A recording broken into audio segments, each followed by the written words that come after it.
It's the second weekend in October, and all eyes are on Texas to witness a true football classic. When the Longhorns meet the Oklahoma Sooners, the game takes on a spiritual dimension, evoking some of the greatest moments in college football history. Records become meaningless. Only emotions matter in a rivalry that continues to thrive generation after generation.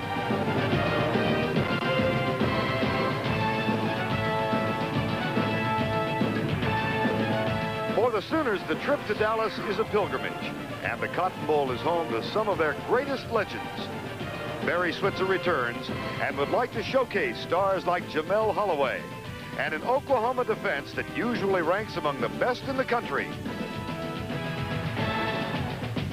It's one of the great spectacles of the year, Texas versus Oklahoma, here on CBS.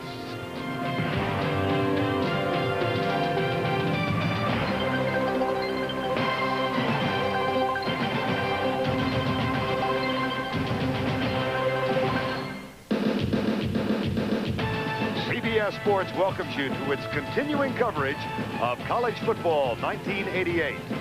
Against the backdrop of the annual State Fair of Texas, 75,000 are settling into the Cotton Bowl in Dallas, where the Sooners and the Longhorns are preparing to meet for the 83rd time.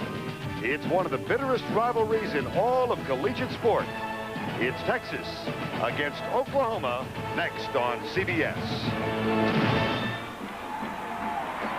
Unexpected rains moved into the Dallas area about 2 hours ago, and that, at least for the moment, has held down the crowd. Every seat is not filled, though every ticket has been sold for the 43rd consecutive year. Last time this game was not sold out was 1945. Good afternoon, everybody. I'm Vern Lundquist. My family moved to this part of the country 36 years ago, so I have been immersed in the passion that permeates this game for 3/4 of my life. And passion is the right word. These two traditional powers meet in this neutral site early in October each year, and when they do, emotions are exposed. Individual pride, school pride, state pride, all of those things are involved. This is a true battle for prestige and recruiting advantage, and both of those elements are regarded with equal contest in this part of the country. I'm working again today with Pat Hayden, and Pat, Texas a heavy underdog today. Their seniors have never defeated Oklahoma. Do they have any kind of a chance this afternoon? Well, Vern, from a talent as it's been the last 3 or 4 years, and the Longhorns have the most talented player today. That is Eric Metcalf, their tailback. Here's a guy who can go 70 yards right now, either with a run or a pass reception. But Vern, I don't think he can do it by himself today. He is going to need some help from the quarterback, Shannon Kelly. I think he is the key. If he can complete some passes today, particularly early in the game, Texas has a legitimate chance of beating Oklahoma. Oklahoma comes in having won the last 3 in this battle. They are 3-1 for the year. They're ranked 10th in the country, but they were knocked off, and rather convincingly, by your alma mater, Southern Cal. Now, are there any residual effects from that loss? Well, I think what they learned from that game is this Oklahoma team is not going to be the dominating type of team it's been the last 4 years. It can be a very good one, but if you're not dominating, you can't make the kind of mistakes and turn the ball over like they did against Southern Cal. But they still have 2 very good players at quarterback. Jamel Holloway will get the start, of course. He has played the wishbone the last 4 years better than anybody has ever played it. Recovering from knee injury, the coaches think he's lost a step, and that's why you'll see some of Charles Thompson today, a guy with great speed and big play written all over him. We have been joined again today by John Dockery. He'll be along shortly. In the meantime, we've got other mascots and assorted things going on here at the Cotton Bowl. We're also going back to our New York studios for this report from Jim Nance. 83rd time Oklahoma has met Texas. It's happened since '29 in Dallas in the Cotton Bowl, and the teams have gotten together in the tunnel, and that's where John Dockery is right now. John? Thank you, Vern. I feel as though I'm in the neutral zone. Texas has just come out, and they've gone into the tunnel. And you see Oklahoma across the way, a mere 10 yards apart these two teams are. They are filing down into the tunnel. And it's hard to describe the atmosphere, the tension, but Eric Metcalf talked about this game as though he were going to war or into a heavyweight championship fight. Another player told me about amnesia, forgetting who he was and where he was. But to a man, they talk about the darkness in the tunnel, followed by an explosion of light and sound as they come out. Sounds like something out of Dante's Inferno. Whatever the images or the feelings, Vern, they are intense, and they are in the eyes of the players and the coaches.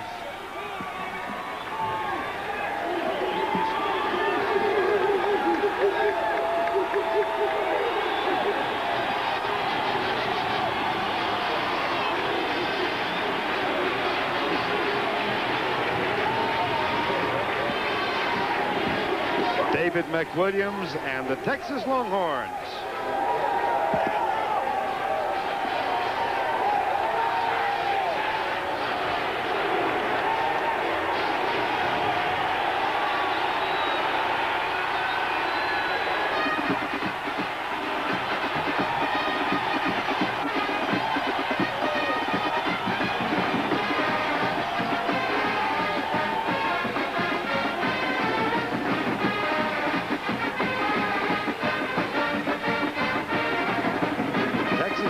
This game in 1984.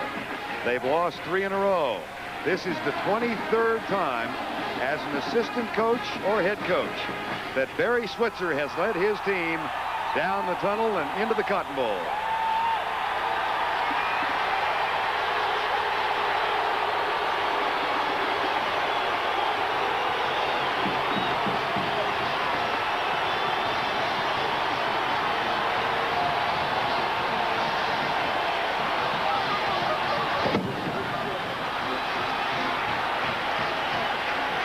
Texas and Oklahoma.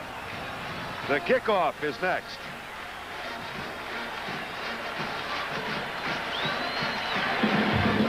CBS Sports presents college football.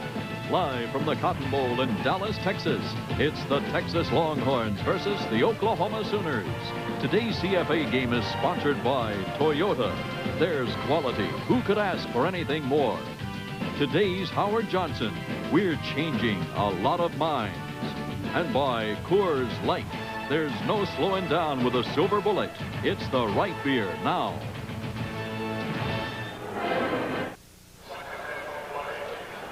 This wet stuff was not expected. They said cloudy, but the rain came in about 11:30 this morning. It's 64 degrees, humidity 65%. We will have intermittent rain showers throughout and winds out of the northeast at 10 miles per hour as the front blows through. The University of Texas won the toss. They elected to defer the option until the second half. So Oklahoma will receive and go from left to right, north to south. This is Wayne Clements who will kick off. And we'll get a chance to see Oklahoma's wishbone. It's a different type of wishbone this year in that they're not getting as many big plays out of the wishbone as they have in year past. It's a young team that seems to be more concerned about not making mistakes. And when you're thinking like that, sometimes you don't let your athletic ability cut loose, and that's why they haven't had the big plays.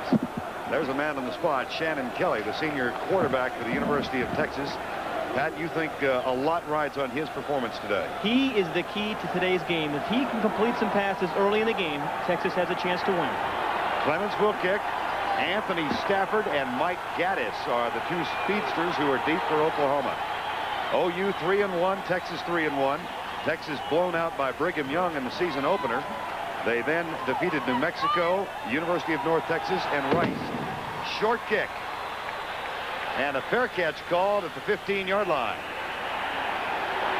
Let's meet the offense for the Sooners of Oklahoma. At quarterback, Jamel Holloway. Leon Perry opens at fullback. Anthony Stafford and Damon Stell are the halfbacks in the wishbone. And the wide receiver, Eric Bross, a former walk-on. At tight end, getting only his second start, Adrian Cooper. He was a defensive end until 2 weeks ago. Mike Wise at center. Larry Medise and the All-American Anthony Phillips at guard. Taryn Manning and Mark Van Kiersbilt are the tackles. From the 16, first and 10. Two wide receivers on first down. And an audible from Jamel Holloway. Option number 1, Leon Perry, the fullback, out to the 21-yard line. Defensively for the Longhorns of Texas, Rocky Allen and Ken Hackamack are the starting tackles. Bobby Duncombe and Oscar Giles are the ends. Britt Hager, the middle linebacker. A key Texas for Texas defensively, Lee Brockman and Dwayne Duncombe. And Texas has been bothered in the secondary by passing. Willie Mack Garza, true freshman, starts along with Mark Perry. Stanley Richard and Paul Bierman are the other two. Second down and 5.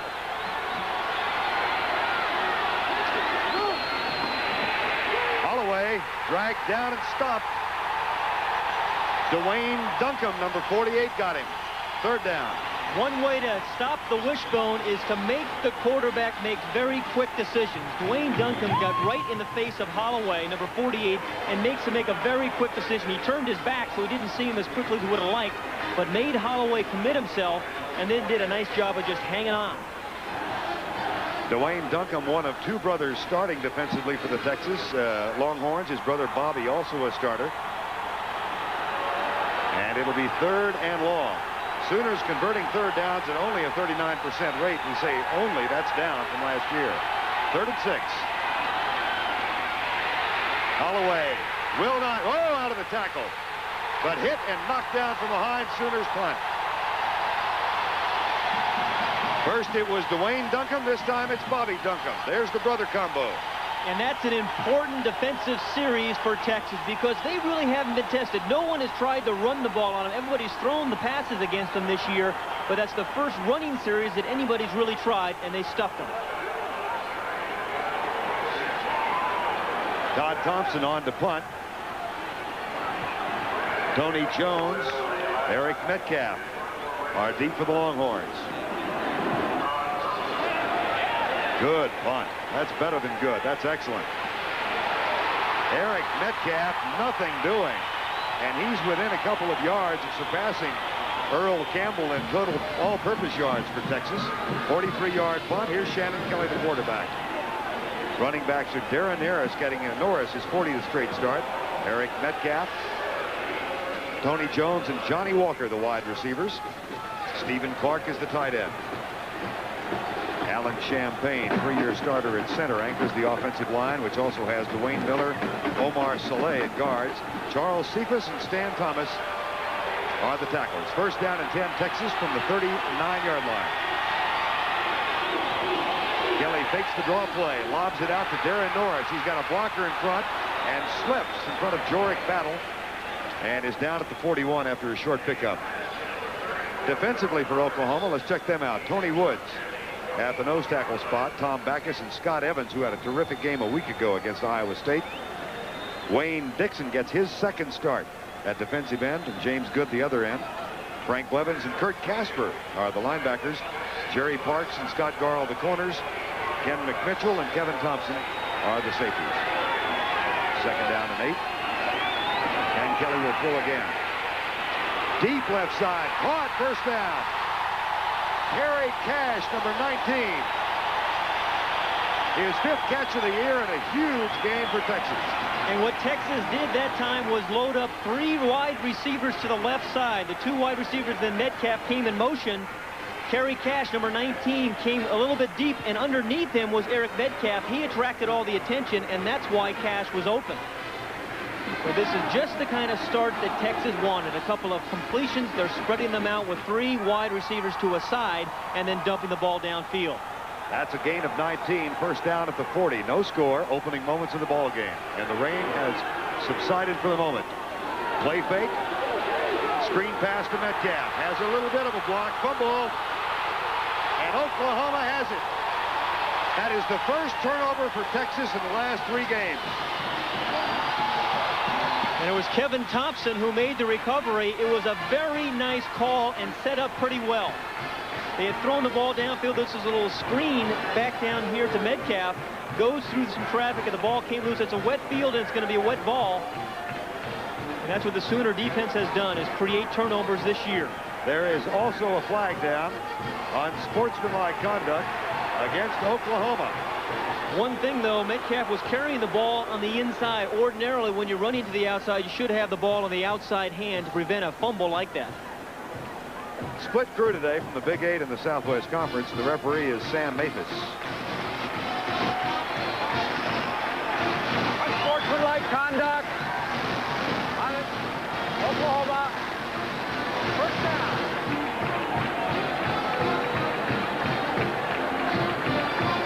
So the ball will be marked back inside the 20 near the 18-yard line. That was post-possession after the turnover. And Texas had gone back-to-back games against the University of North Texas and Rice without a turnover. Interesting, Barry Switzer was reminding us one of the points in his team's convincing wins the last 2 years that in those 2 games, Oklahoma has only turned it over once against Texas. And they are turnover prone. 2 wide receivers split left, and they operate out of the I. Leon Perry up the middle. And Perry surges to the 24, maybe the 25. Bobby Duncombe makes the tackle. Here's Oklahoma's turnover story. You see the points off the takeaways. The key one there was loss against Southern Cal, of course, and that's it's also kind of depends upon where you turn the ball over. Against Southern Cal, they turned it over deep in their own territory. USC, I think, scored 13 points, and they only had a drive about 10 yards. By the way, that was a post-possession foul, and it was 1st and 25. We didn't point that out, so it's now 2nd down and 18. Eric Gross winds up wide to the right. Oklahoma said they would try to pass the ball today. There's Holloway in trouble, and Brett Hager has it.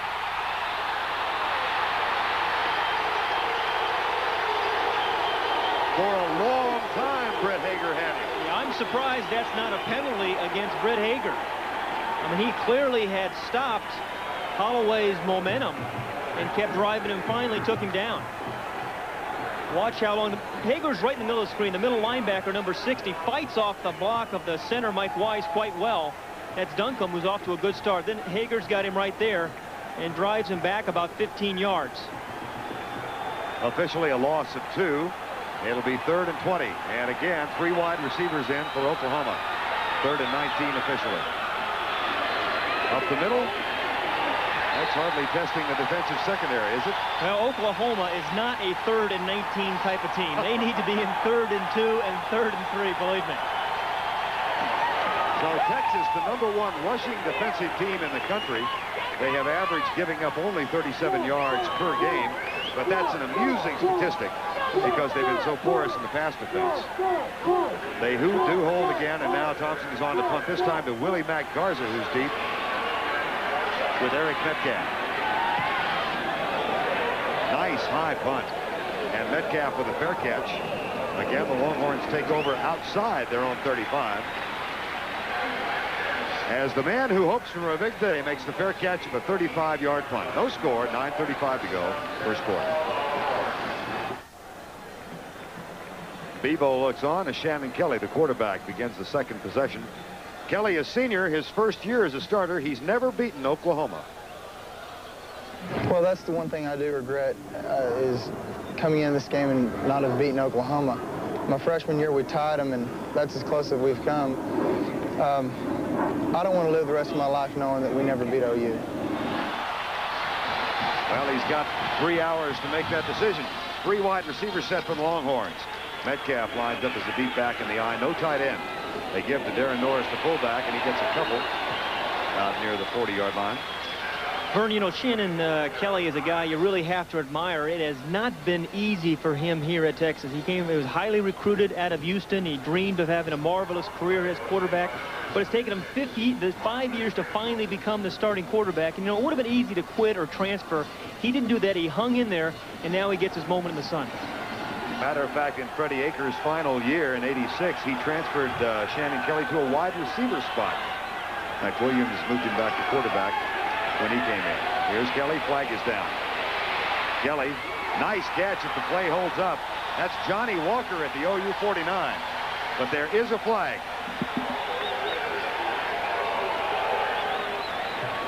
And Johnny Walker and Tony Jones are going to have to get incorporated today as we see what we expected, the holding call against the Longhorns. But it's important for Johnny Walker and Tony Jones, the outside receivers for Texas, to get involved today, Vern, and take some of the pressure off Metcalf because he can't win it himself.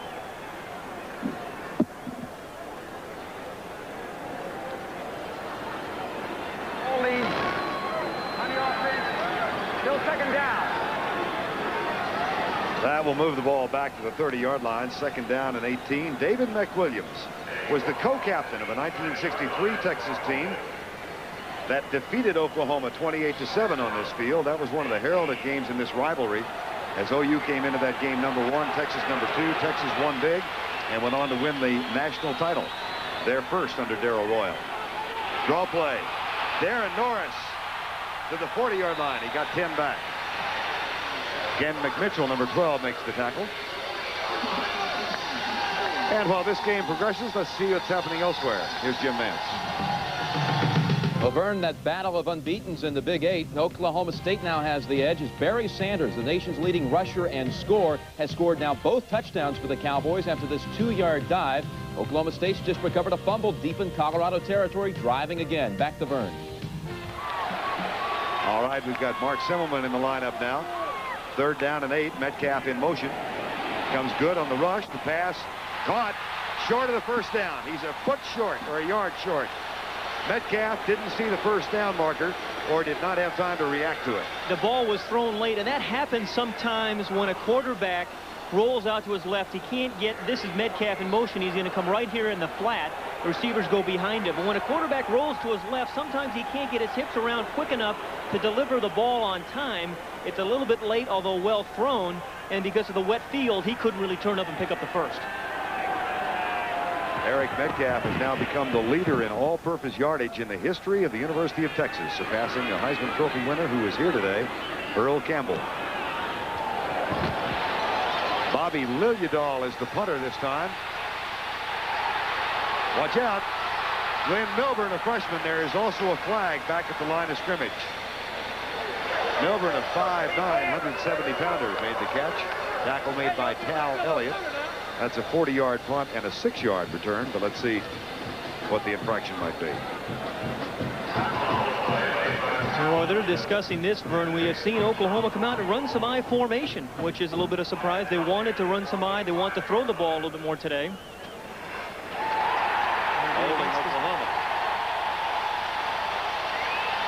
So again, the key for Oklahoma has always been 1st down.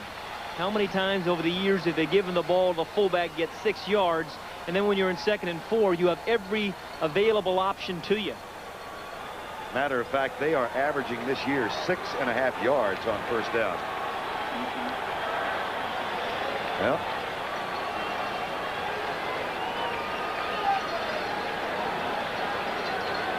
if you're a lip reader, I think he said a post-possession foul.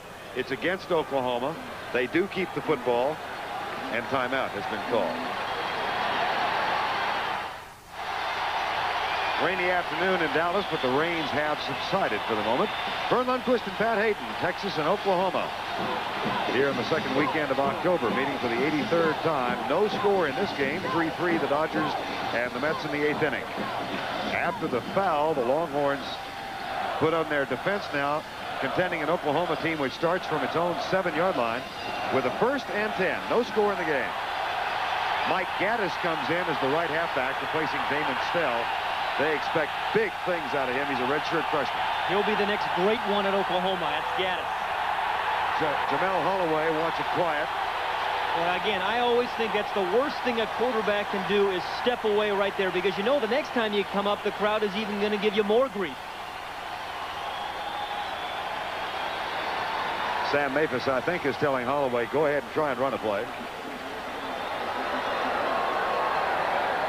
This crowd is evenly divided between red and orange, though you can't tell as much today. There was one heck of a poncho sale outside the fairgrounds. I think the prices doubled about 10:30 this morning. So, they didn't sell them in red and orange either, did they? The ponchos. No, they're clear. You had to take what you got. This is the Texas end this year, though. And that's what's causing the problems for Holloway. And the cheerleaders are urging the crowd on. That doesn't help any.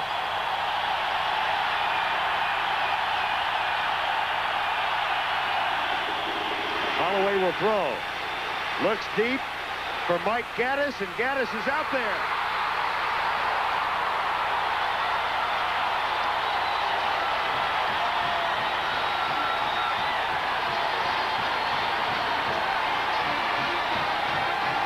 And you can say what you want about Jamel Holloway as a passer, but this ball is beautifully thrown. Danny Marino couldn't have thrown this one any better. It's beautifully timed. And a very nice touch over the defender, Richard Stanley, the free safety, right over 2 defenders. Gaddis caught it in full speed and full stride, and that's a terrific throw. That's a gain of 43, 1st down at midfield. Mike Gaddis, nice run by the freshman to the 43. Gaddis will be the next big superstar, I think, at Oklahoma. We saw him catching the ball out of the backfield there. He is only a freshman, but he's got the size and the speed that you look for. He's 6'2", 205 pounds, and can get outside on the wishbone. All the big plays in college football come on the perimeter of the defense, and that's where he's at his best. Just under 7 minutes to go, first quarter, 2nd down and 2, Oklahoma. Leon Perry, huge hole, 1st down. Went right over the back of his center, Mike Wise. And the block of Anthony Phillips on the right side. Vern, there are really 3 games going on within this game. The 2 tackles and the middle linebacker have to stop the fullback today. And watch the guard, the left guard right here, that's Medis, number 62, make the block. But if the 2 guards of Oklahoma can control those defensive tackles, the fullback is going to have a big day. 1st and 10, Oklahoma, 6:35 to go. No score first quarter. Here's Gaddis again. Britt Hager hits him from behind after Stanley Richard, number 18, the man who was burned on the long pass, makes his 3rd tackle in a row.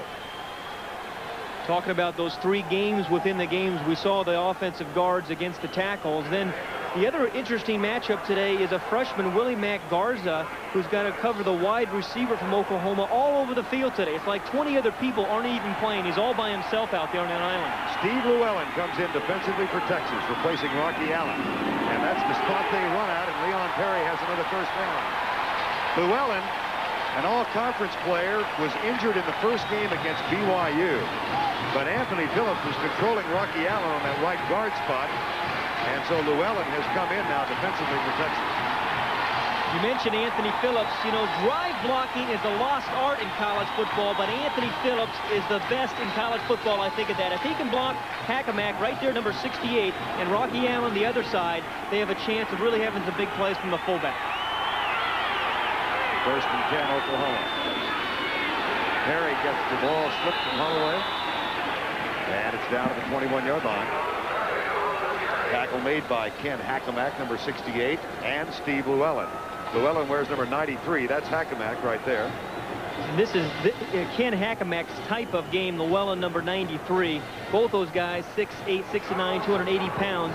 A physical kind of game, a one-on-one battle between the defensive tackle and the guard. You don't find that much in college football, but because Texas plays a 4-3, we find that battle today. 2nd down, 8. This drive started at the Oklahoma 7. No score in the game. Holloway blocked from Stafford, and Gaddis is tripped up from behind as he gets to the 19-yard line. Mark Berry made the tackle with help from Dwayne Duncombe. When you play the wishbone, your defensive backs have to be terrific tacklers. That time, Mark Berry made a shoestring stop of the ball carrier, but that's what's going to take. All the defensive backs from Texas need to play well today as tacklers. Willie Mack Garza, number 17, a true freshman out of Refugio, Texas. And they really like him. He's getting his 2nd consecutive start at a cornerback spot, which has been weak for the Longhorns. The left cornerback spot. 3rd and 6, no score. Stafford. That should be enough to move the chain. Paul Bierman, number 22, with the tackle. We always think about Oklahoma being a team that is such a finesse team, but that time they just ran a power I formation, handed the ball to Stafford deep, and he just followed the block again of Anthony Phillips and picked up what we think is the first down. They will bring the chain out as Barry Switzer looks on. No score in the game. This drive at his first down. Started at the 7-yard line, and a 43-yard pass from Holloway to Mike Gaddis got them out to midfield. It's been all on the ground since then. I think Oklahoma may be the best team in college football inside the 20-yard line, because most teams have to change their offense when they get inside the 20, but not Oklahoma. They're going to run the wishbone and the option plays no matter where they are, so they score more touchdowns inside the 20. 1st and 10, 4 minutes to go, first quarter. Perry to the 10-yard line. And Ken Hackenmack, all 6'9", 300 pounds, if he makes the tackle again. And this drive, Vern, has been characteristic of this Oklahoma team this year. You think about all the big plays, and that's what characterized Oklahoma offenses over the year, but not this year. Again, they've been a little bit more methodical on offense with some drives like we're seeing here today. 2nd down at the 10, 2nd and 7. 2 wide receivers now. And here's Holloway. Down to the 4-yard line. It'll be just short, it appears, of the first down. And he is hurt. Jamel Holloway is limping out. Looks like it's his right knee. It was his left knee that he injured and had surgery on. But it looked like he came limping out, hurt the right knee. Chuck Thompson, Charles Thompson will take his place. Barry Switzer has been rotating them on series throughout the year. See if we can figure out what happened. Jamel says he's all the way back from knee surgery. His coaches feel like he's lost a step. He follows this fullback's block, Perry, there, and it was his right knee that looked like it just hit the turf. Got a bruise on the right knee. Charles Thompson, who replaced Holloway when he went out with an injury late last year, and among other things led the team to the win over Nebraska. 3rd and short, and Leon Perry has a first down and goal from the 3-yard line. A flag is down back at the 7-yard line. Charles Thompson has big play in his blood. Where Jamel Holloway, the call against the Longhorns, where Jamel Holloway is a very efficient runner, is a strong runner. Charles Thompson is not nearly as strong, but can have very big plays. There's Holloway in the middle of that huddle. Pat and I were up in Norman on Thursday, and Jamel said then that the injured knee was healthy. He thinks he's just fine. His coaches tend to disagree and say he's lost a step. But he told us he could play without the brace. I don't think anybody has ever played the wishbone quarterback as well as Jamel Holloway has done over the last 4 years. He's done it every year. Won a championship as a freshman at Oklahoma. He has been sensational as a wishbone quarterback. That penalty was accepted by Oklahoma rather than the play, so they've now got a 1st and goal from the 2. Scoreless first quarter. And there's some confusion. I think Barry wanted a timeout called. Didn't need it. Perry, touchdown. Oh, what a hole.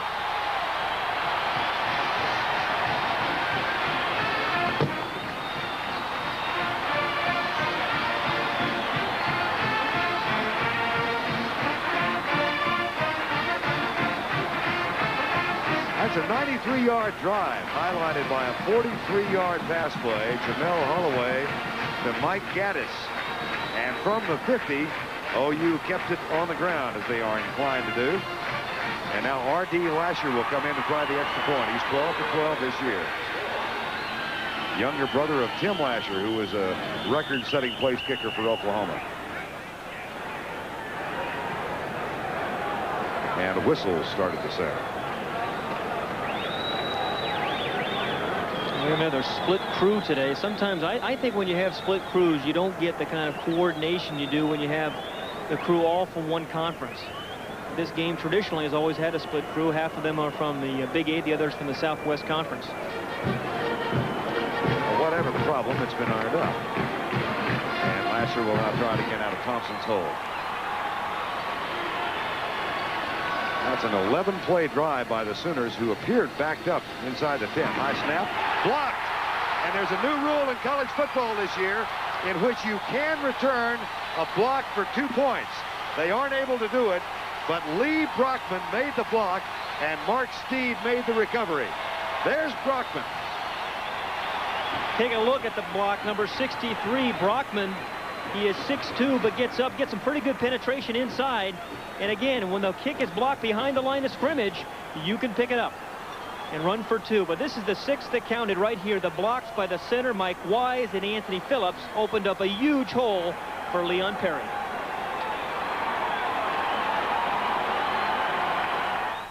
Oklahoma scores first, 143-yard pass and a whole lot of wishbone. How does it work? Pat Hayden's going to explain it to you. Barry Switzer's wishbone consists of 3 major options. The first option involves the fullback, and the option depends how the defensive end plays. If the end comes upfield to take the quarterback will then hand the ball to the fullback, who runs inside. The second option is the quarterback keep. Again, the quarterback reads the defensive end.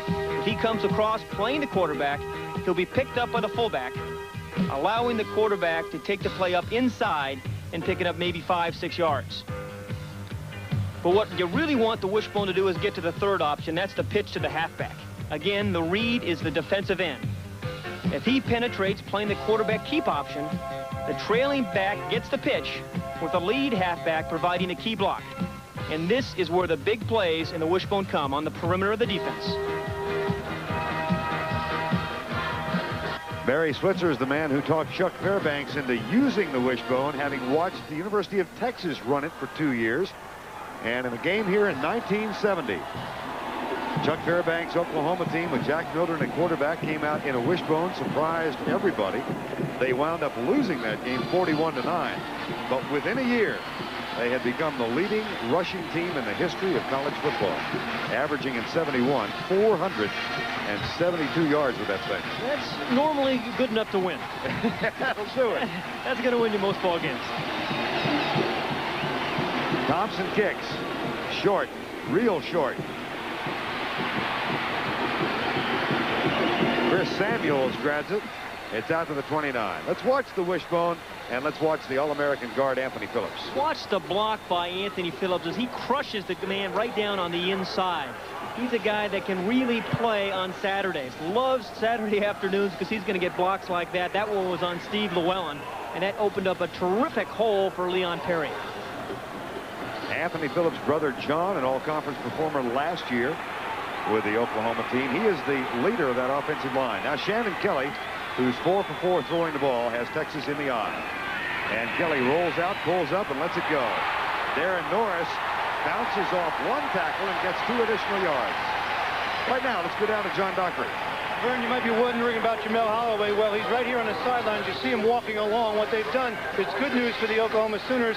It's only a very, very slight bruise on his right ankle. They've taped him additionally, and he should be back in action. He's not in any kind of pain. It's very, very minor injury to Jamel Holloway. Okay, Vern. Way to keep dry, John. A lot of guts, no umbrella. 2nd down and 3, Texas. 6-0, Oklahoma. To the fullback. And that's down at the 39-yard line as Darren Norris gets the carry. Kurt Casper with the tackle. Right now, let's go back and check in with Jim Nantz in New York. Vern, Barry Sanders has scored again, his 3rd of the day, 14th of the season, giving Oklahoma State a 14-point lead in the 2nd quarter. And Clemson scored with 1:50 left to move in front of Virginia. Let's go back to Vernon Tex. All right, Jim. Barry Sanders had to play a subservient role to Thurman Thomas a year ago, but what a player he is. You know, Barry Switzer says he is the best running back in America. Really is very, very high on Barry Sanders. 3rd and short for Texas. They trail by 6. Metcalf in the slot, now in motion. And Texas will throw on 3rd and 1. And it's almost intercepted. Ken McMitchell had it right in his paws.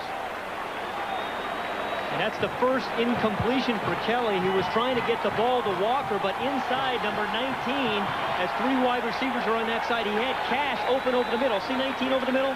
But he chooses to go outside. McMitchell is there to try to make the play. Really should have made the interception. How'd you like the call on 3rd and the foot? I do like the call. This is what it's going to take for Texas to win today, I think. Okay.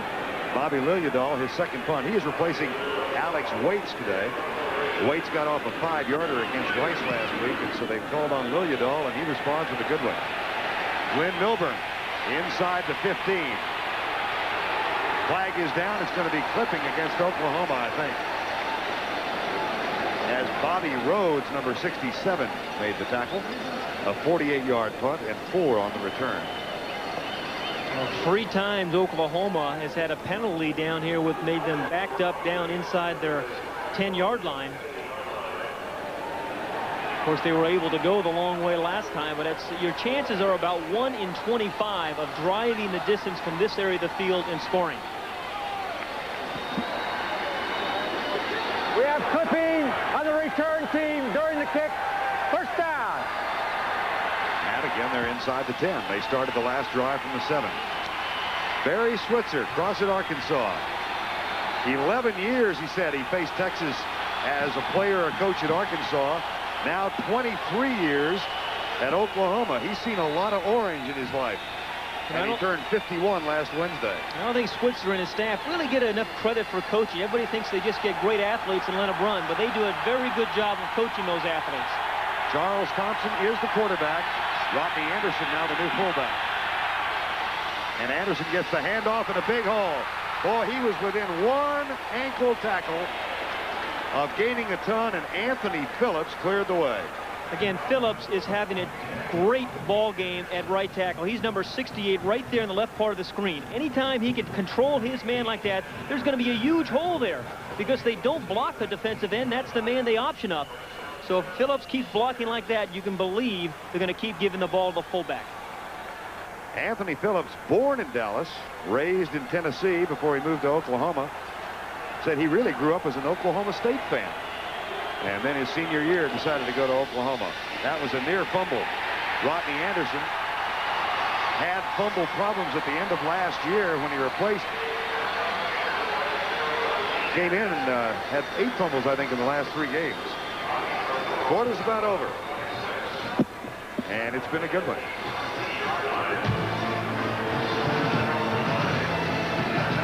That's the end of the first quarter. 6-0 Oklahoma. Will return after this message and a word from your local station.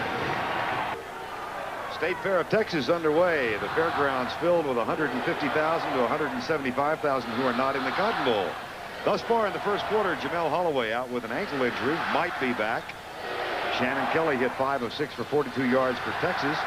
But the rushing defense of the Longhorns, with a season average yield of only 37, has already given up 73 yards to the Oklahoma Sooners. 6-0, second down and 9 OU.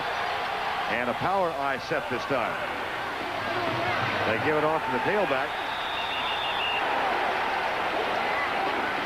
Anthony Stafford lined up in a power eye set. We've seen more offensive formations from Oklahoma than we normally do. And you're right. This is one of the things that happened after the USC loss. They felt they had to have a couple of different types of plans. They couldn't come out and run the wishbone every down with this particular team.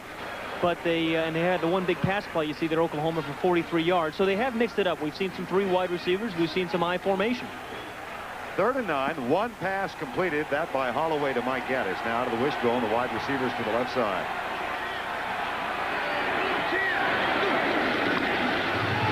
And Chuck Thompson comes to the left. He gets on the corner and is out of bounds with a first down at the 31. Stanley Richard, the safety, makes his 7th tackle of the first half, number 18. And when you've got that free safety making that many tackles, of course, in the wishbone, he's almost got to, doesn't he? The wishbone, the free safety has got to make a lot of players. His job is to fill the alley, to play the quarterback from inside out. He's got the quarterback to the pitch. When the quarterback keeps it, this is his play right here. And Richard Stanley does a terrific job of getting the ball right where he is. He didn't stop the first down, but Stanley Richard did a terrific job of doing so. First down and 10 out of the wishbone. That looks like an almost predetermined give that time as Rodney Anderson gets the carry. Rocky Allen with the tackle, and we go down to John Dockery. You know, Vern, you look over here, that's Jamel Holloway. What they've done, that blue thing you see there is taped on. It's actually an ice pack. He has a very slight sprain. He could play, but I think Barry Switzer is just being safe. He has a good backup quarterback in Thompson. He doesn't want to take any chances, but Holloway could play if he's needed. Now back to you. Matter of fact, Johnny, he's even more than a backup. He's almost a part-time starter because Thompson has played in about 40% of the offensive plays this year. And here's Thompson to pass for the first time against the porous defensive secondary of Texas, and that time Lee Brockman had to go back on Anthony Stafford. Boy, that's a mismatch. Yeah, that is the definition of a mismatch. Stafford against Brockman. Stafford runs about 4.3, and believe me, Brockman does not. But again, the ball was underthrown. Had Thompson gotten the ball downfield a little bit further, it would have been an easy score for Stafford. He could have just run right underneath it, but the ball was underthrown. This is a Texas team which in this century had never given up 400 yards passing in a game until this year, and it's happened twice in 4 games. 402 yards and 419. And how about that play from Rocky Allen? He's been getting hammered all game by Anthony Phillips, but he won that battle and makes the stop, and David McWilliams applauds. And that's a big defensive play by Rocky Allen and the defense. As you mentioned all day long, Rocky Allen, number 89 right here, has been beaten by this man. But this time he gets through and gets his hands right on Charles Thompson very early, and again disrupts the rhythm of the whole play. Thompson will punt. Willie Mack Garza and Eric Metcalf are deep. Fair catch called by Metcalf at the 31-yard line. Sun is breaking through the clouds. A 35-yard punt for Thompson. Oklahoma leads by 6. And as we said, across town will be Crazy Ray on the left and the Chief on the right. They've been going at it like that for at least 15 years. The Cowboys have to be happy with Steve Pelor's play. He's really coming on. He played very well Monday night. As a team, Dallas played pretty well. First and 10 Texas, 3 wide receiver set, Metcalf in motion. And Kelly goes deep. His receiver ran out of bounds and then back in. That's intercepted out of bounds. You know, the incredible thing to me is that Eric Metcalf has only touched the ball twice this game. Those were both on receptions. He has yet to carry the ball as a running back. And they want to spread it around, but he is the guy. He's the guy with more talent than anybody. You got to get the ball to him. His father, Terry Metcalf, of course, a great player in the NFL with the St. Louis Cardinals for years. Eric grew up in the Seattle area and in Arlington, Virginia. Split backs behind Shannon Kelly, 2nd and 10. Blitz coming to Kwesi, and the pass is caught by Johnny Walker. That's a first down at the 43. Jerry Parks, number 8, redshirt freshman, makes the stop. Kelly looks sharp, Pat. He is drilling the ball very accurately, but believe it or not, that play was set up by a nice block by Eric Metcalf, who came over all 180 pounds of him, put a nice block on an outside linebacker, and that gave Kelly plenty of time to find Walker. That's a Longhorn first down with 12.5 to go first half. 6-0 the score, as Shannon Kelly, the senior out of Houston, comes up. 1st and 10, Texas. Here's Metcalf. Oh, he's got some room. And he's out of bounds at the Oklahoma 49. Jerry Parks with the tackle. Eric Metcalf. What kind of runner is he? Well, he described himself. I think I'm just a slippery type of person who's running scared. I don't want anyone to get their best shot on me. I'm just trying to get down the field and keep anyone from getting their best shot on me. If I do that, I feel comfortable. You know, Vernon, I saw Emmitt Smith a week ago, and Emmitt breaks tackles. Eric Metcalf makes a lot of people miss. Don't get a good shot at him. And he looks remarkably similar in style to his father. That's Metcalf in motion, 2nd and 2. Draw play to Norris.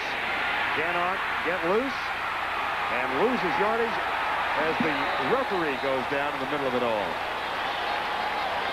This is the one problem we've seen with the Texas offense today. You saw it in 3rd and short, and that time it was 2nd and 2. They cannot pick up those tough yards, and sometimes it's very difficult to do that when you're a passing team. The inside linebacker right here on the left, nobody really gives him a chance to block, or nobody blocks him, and there's nowhere for Norris to go. Frank Blevins coming. And then there should be either a guard or a tackle that slips off and picks him up. And as a result of the loss, it'll be 3rd down and 10. There's Frank Blevins from Killeen, one of a number of Texans on this Oklahoma roster. That is not unusual. Kelly across the middle. Jorick Battle short of the first down at the 50. Texas will have to punt as Greg DeQuazy makes the tackle, number 48. Interesting, Pat. The Sooners have been going with 5 defensive backs most of the first half. They've been in a 4-man line and had the nickel in there. And that's because the Longhorns have really done very little running. We've only seen 1 run by Eric Metcalf and a couple of draws, so they figure they can win with 5 defensive backs. Bobby Liljedahl is on to punt again. Again, he's replacing Alex Waits, and Glenn Milburn waits for it back in the 10. In the battle of field position, Texas has had the upper hand thus far. And Milburn is down inside the 10 again. A fumble. Texas ball.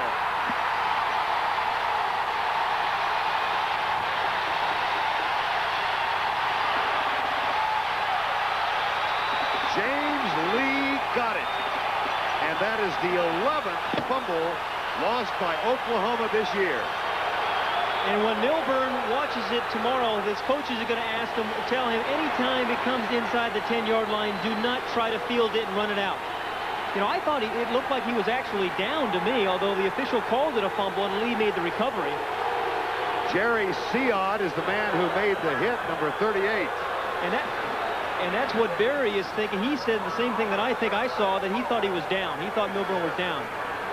Take another look. He is down right there, and then the ball comes loose. And I don't think that should have been a fumble. I think he was down.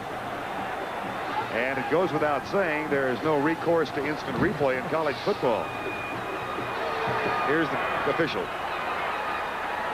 The ball carrier was down on the ground. No fumble. First down. That's the right call. A lot of people are going to disagree with that, but that is the right call. think that's a great example of cooperation with officiating crews, because obviously one official with a better view overruled the man who made the original fumble call. And that's an interesting point, because it is a mixed crew, a split crew. Half from the Big 8 and half from the Southwest Conference. It's obvious that somebody overruled. It had to be Maphis, I guess, the referee, who overruled the man who made the original call. So wipe out the fumble, give Oklahoma the ball at the 8. And an angry David McWilliams walks the sidelines. Very important series here for the Texas defense. 11 minutes left in the second quarter. Back them up, force them to punt, give your offense a chance to score before halftime. Power eye set. They give it to the deep back. That is Mike Gaddis, number 33, who's been the offensive standout in the first half.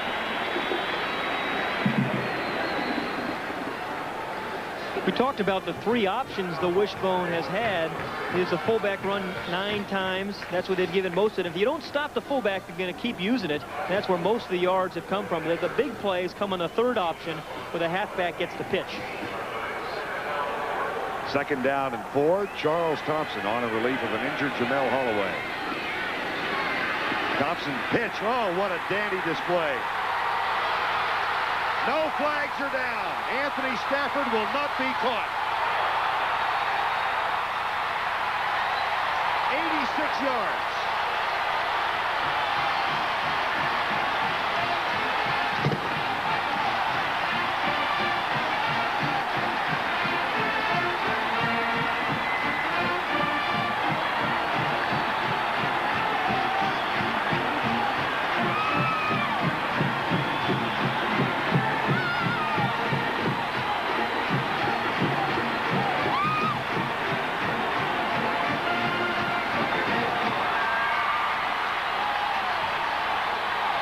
From a Texas standpoint, that's like a 14-point turnaround. They thought they had a fumble in scoring territory. They get it called back, and then Stafford goes 86. 86 on the pitch out from Charles Thompson. And as Thompson goes over to the sideline, time has been called. Oklahoma's going to go for 2. We just talked about how the big plays in college football come on the perimeter of the defense. This is set up by running the fullback time after time. Thompson does a great job of pitching the ball to Stafford, and he picks up a terrific block by his other halfback, Gaddis, right there, number 32. And this man runs 4-3. You aren't going to catch him.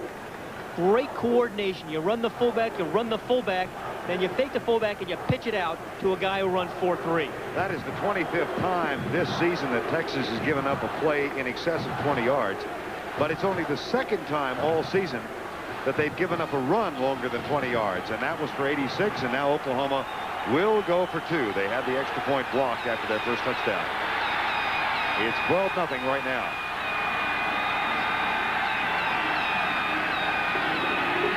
Thompson, touch, got it. Boy, did he pick up a nice block by his tight end, Adrian Cooper. The man that you talked about, Vern, who's only getting his 2nd start, and he just hugged that block. Watch the tight end right here come down and block, and then he's going to hug that block right into the end zone for the 2-point play. Comes in, actually blocks the defensive back, and then he falls in right behind him for 2. That's a good block by Cooper. That makes it 14-0, and next 86-yard run, Anthony Stafford, after an overruled fumble, gives Oklahoma renewed possession of the ball. So 2 big plays now for Barry Switzer's team, a pass of 43 that was the highlight of a 93-yard drive, and the 86-yard run by Anthony Stafford. Thompson will kick off. 14-0 OU. They came in as 17-point favorites. Last year at halftime, when they were 31-point favorites over Texas, it was only 13-6 at the half. Short. Chris Samuels at the 23. And right down at the 26. Right now, let's go back to New York. Here's Jim Nantz. Well, Vern, here's an upset. 12th ranked Alabama with its first loss of the year. Mississippi trailing 12-7 in the final minute. Sean Sykes with his second touchdown of the day. Ole Miss added another touchdown after an Alabama turnover. First win ever for the Rebels in the state of Alabama. Back to Vernon Peck. All right, Jimmy. Well, Alabama flirted with disaster last week, and this week it caught up with them. Incredible comeback a week ago. I think, Vern, here that Texas has to get on the board before halftime. 10-16 left. If they don't get something on the board, I think it's going to be more and more difficult for them to win this ball game. They have shown a proclivity for the pass in the first quarter and a half, and with some degree of success. Here's Shannon Kelly. He'll throw it again. Darren Norris. But Norris was looking for much.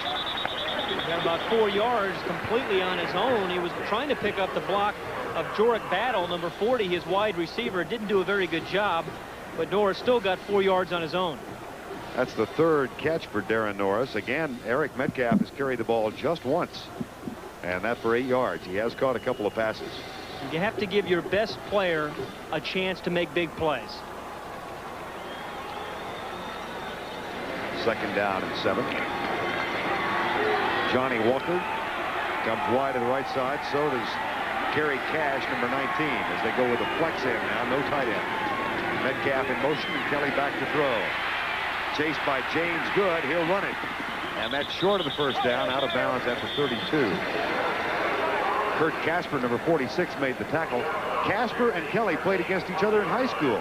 Shannon Kelly from Houston, so is Kurt Casper, number 46.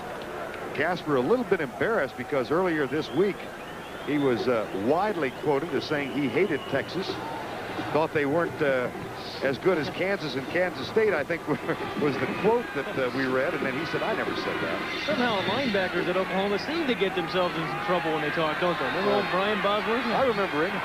You heard of him? Casper, we talked to him the other day. He said things aren't going well. Good bad week. 3rd and 3. Toss. Look for the halfback pass. Metcalf. Nobody's open. He has to run, and he can do that as well as anybody.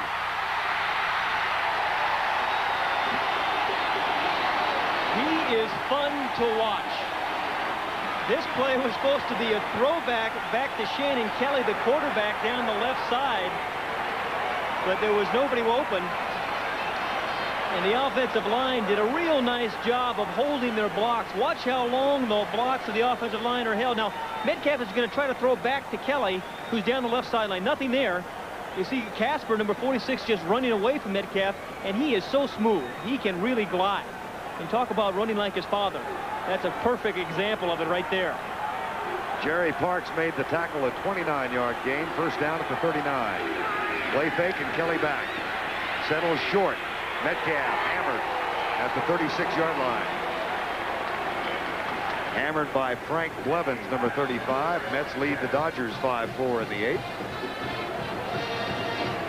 Our score 14-0 with 9:08 to go first half. The 83rd meeting between Texas and Oklahoma. Frank Blevins made that tackle. Texas scored, or rather Oklahoma scored on a 93-yard drive. They got a short touchdown run from Leon Perry, and then an 86-yard scamper by Anthony Stafford. It's 14-zip. 2nd and 7. Draw play. That's a first down for the Longhorns. Eric Metcalf tackled by Kevin Thompson this time. Eric Metcalf can make an offensive line a lot better than they really are because he can cut it anywhere, and you don't have to hold your blocks a long time. This is their base play, the sprint draw. Get it to him deep, let him find a hole. Champagne, the center, made a real nice block. But you see, he doesn't ever take a full hit. Always ducks the head or gives him a hip, gets out of the way. Makes a lot of people miss. Long jump champion in track and field in the NCAA as a sophomore. Tried out for the Olympic team, finished 8th. A little bit of a muscle pull. That's a first down. Metcalf had aspirations of a Heisman Trophy run this year. Then he was declared ineligible for the one game against Brigham Young because of a snafu regarding a student loan last summer. And the business office of the UT Athletic Department has taken responsibility for the mix-up, said it was their fault, but he was suspended, and then Texas lost that game big, 47-6. They've won, but not very convincingly, 3 since then. And if he wants any run at the Heisman, he's got to have a huge game today. Kelly, deep. Incomplete. He had Cash open in the end zone. And he had Johnny Walker as well. Two wide receivers line up to the left, and it's a formation they've used a lot today, and they'll put Metcalf over that side and end up with 3 wide receivers. And he had both Walker and Cash open, just overthrew him a little bit, but he has played well in this first half. Interesting, talking with Kurt Casper, the Oklahoma linebacker who played against Kelly, he said Kelly owned him in high school. They won every game all 3 years, and he said he thought, Kurt Casper, the fellow you're looking at, said he thought Kelly was going to be a superstar in college, and it just hasn't worked out that way. Second and 10. Stunts by the Oklahoma front. Kelly intercepted. Picked off by Greg DeQuasie. That's his first of the year. Intended for Jorick Battle and DeQuasie, the nickel back. He's the 5th defensive back that OU is using. Makes the interception. They call their nickel formation their Mustang formation, and DeQuasie did a real nice job of just staying back and being patient. He'll come up on the left side of the screen, reading the quarterback's eyes, reading the route, and steps right in front of Battle. And I don't think Kelly ever even saw him. This is what plagued Texas a year ago. 7 interceptions in the game against Oklahoma. Matter of fact, Shannon Kelly threw 2 of them in that game after the issue had been decided. It's a 14-0 ball game. What a pop. Mike Gaddis is hit by Britt Hager, the middle linebacker, number 60. Hager, All-American candidate. He's another of those who's never defeated Oklahoma.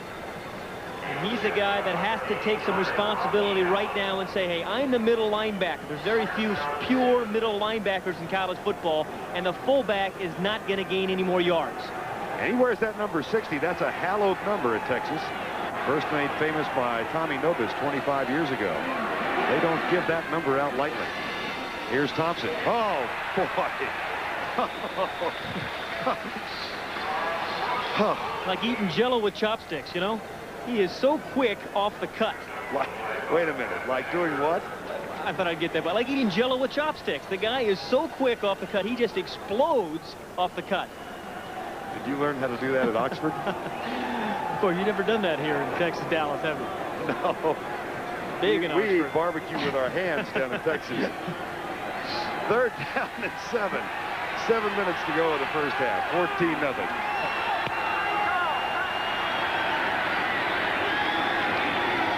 Thompson being chased. Hard to contain him, but they get him. Fumble! Hackenmack, I think, got there. Oklahoma gets it back, but they will have to punt. Again, Hackenmack, 6'9", 300-pounder, made the tackle. You know, 2 big plays the defense has given up. Other than that, the Texas defense has played very well today. Again, good control on the outside by number 63, Brockman. Turns it inside, which he should. And he coughs it up, and Barry is very upset as Thompson came off the field with him. Todd Thompson will punt. Willie Mack Garza and Eric Metcalf are deep. This is Eric Metcalf, another fair catch. This one at the 34. Defense has given up big plays by Texas. They have moved the ball, but then turned it over. They've got it again after a 35-yard punt.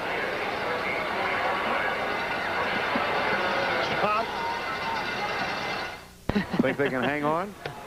44 in a row. Our score is 14-0. 6:05 to go first half. Longhorns have a first down and 10. Trying to break a 3-game losing streak. This series has gone in cycles, and it's in an Oklahoma cycle right now. Quick flip, Metcalf. What a block he got. Oh, Kerry Cash had a terrific block downfield at the 40-yard line, and McMitchell has to make the stop.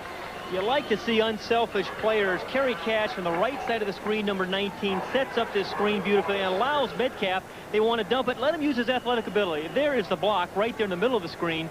But that's an unselfish play by Cash, clearing the way for Metcalf. You'll see him coming right from the left here, putting the block on the linebacker. A lot of receivers won't do that, don't want to block those linebackers, but Cash did a nice job. Again, the Longhorns go with the 3-receiver set, and Metcalf in motion on 2nd and 1. Kelly back. Kelly scrambling. He's got a man wide open. Battle was there, and Casper knocks it down. So there's a reunion of the high school battle from Houston. Right now, let's go down to John Dockery. Thank you, Vern. Can you recognize this guy, Billy Sims, former Heisman Trophy winner? Remember me? We remember you. How could we forget a great career you had here and in Detroit? What about this game? We've been trying to find words to describe this kind of intensity. Can you describe it? It's nothing like it. You know, I played in Ohio State back in '77, went up there, and 100,000 people was big. But I know you in Texas meet up regardless of what the record is. We put it aside, and we come out, and it's just a hell of a game. Billy, you've had so many memories. What's your best memory of this game? My best memory was in '78, the year I won the Heisman. We came down here and beat these guys, and everybody shared in that. And it's just a tense rival. You know, I'm from Texas, but when I come here, I'm at like I'm from somewhere else. Well, you've given us a lot of memories. Now back to you, Vern. Thanks, Billy. Thanks a lot. Appreciate it. All right, here are a number of the Heisman Trophy winners who played in this game. That last play was short, by the way. Billy Vessel, Steve Owens for Oklahoma, Earl Campbell, who's here today, and Billy Sims for Oklahoma. You know, Texas had a 2nd and 1. They threw the ball once, then they ran a draw. 2 questionable calls when you're trying to pick up a first down and score before halftime. Liljedahl's punt. Milburn mishandled the last one, and he's down at the 15. Good downfield coverage by the Texas Longhorns. 46-yard punt, 4 on the return. Now time to present this week's Toyota Leadership Award to team players who've been singled out by their school's coaching and faculty staff for outstanding performance in the areas of team contributions, academics, and citizenship. Today's team leadership winners: Lee Brockman from Texas, a marketing major from Hereford, Texas, and Anthony Phillips from Oklahoma. He's a business management major from Tulsa, Oklahoma. Toyota will donate a check in the amount of $1,000 to each school's general scholarship fund. One of the keys to this game, I think, is Texas had 3 3rd and 1s in the first half and didn't convert any of them. Good point. That's a surge over the right guard spot after the 20-yard line. Lee Brockman makes the tackle on Leon Perry. Well, Barry Switzer told us on Thursday that one of the big differences in this year's team from previous OU teams is the absence of big plays. They've not been getting them, and they've got 2 here. That's exactly right. And again, when you can get Stafford on the corner of the defense like they did early here in the first half, that's when you're going to get the big plays. But they haven't done that much this year. 2nd down and 4. Fumble. Picked up on 1 bounce.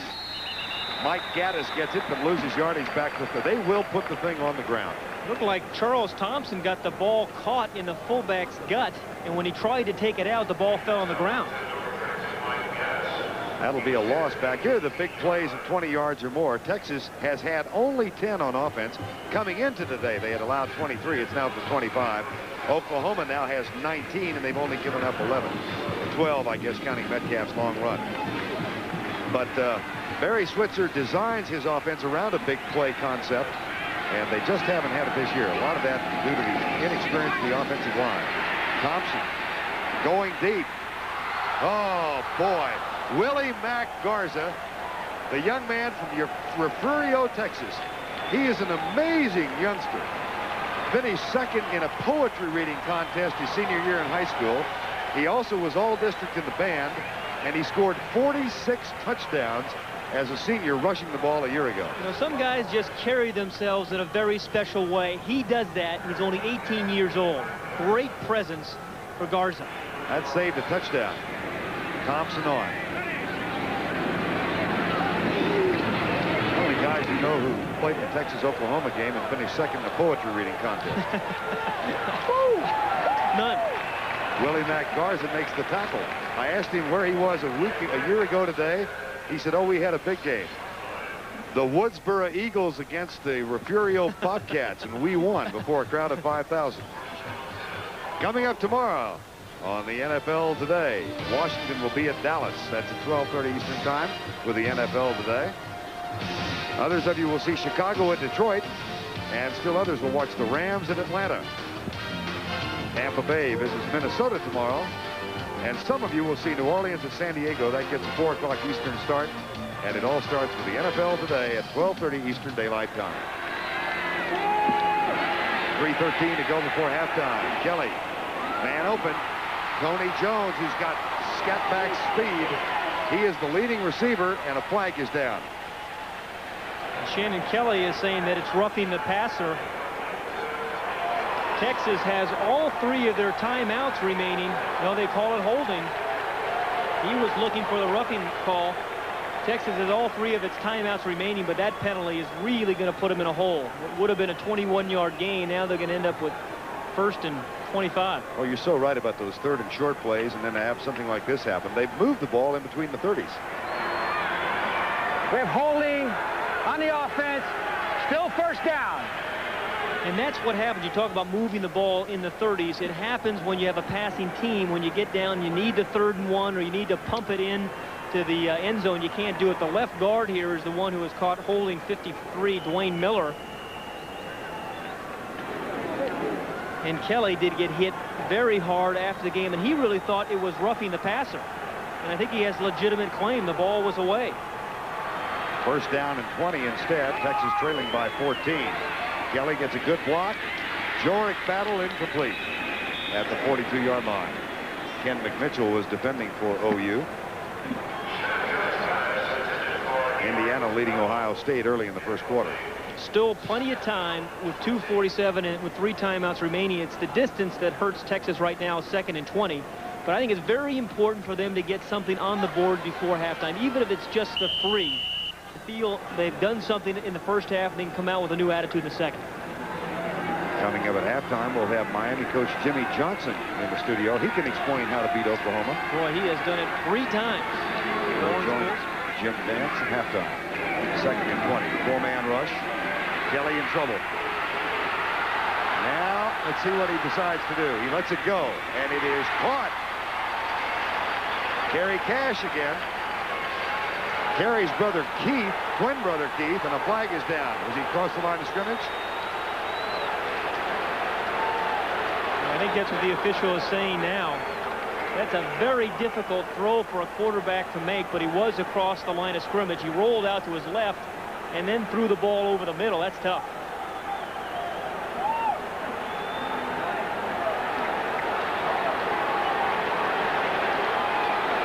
The line of scrimmage is right about here, and you're going to see Kelly after he scrambles. He's going to throw the ball right past the line of scrimmage, and the side judge is right there to make the call.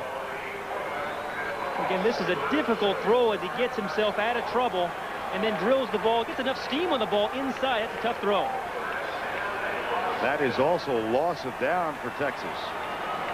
So a holding call wipes out a 21-yard gain, and now the loss of down. See the list of plays on Kelly's left wrist. So a holding call wipes out a 21-yard gain, and now the loss of down. See the list of plays on Kelly's left wrist. They send in the formation. He goes to the wrist and then calls the play. 3rd and 25. With time, goes deep for Cash. Fumble. It can't hang on. That's an incomplete pass, and it would have been enough for the 1st down. Had him open. That ball was as well thrown as you can throw it, and Cash really should have caught it. Although he got hit, I don't think he really got hit that hard. It looked like he should have caught the ball, and he knows it. One last look, and this is a tough catch for a receiver because he knows he's going to get hit, but he had plenty of time to secure it before he was actually hit by the defensive back. Jerry Parks made the defensive play. Here's Milburn with the punt return. And he shakes loose of a potential tackle, another one, and is knocked out of bounds. That's a lot of efforts for a 5-yard loss. 44-yard punt. Mark Semmelman made the tackle ultimately.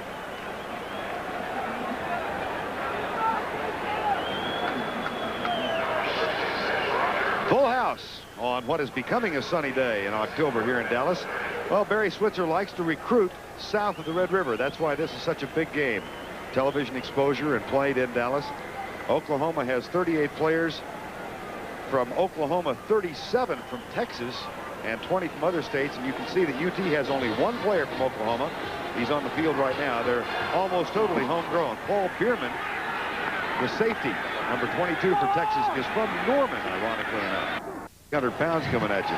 All 6'9" of them.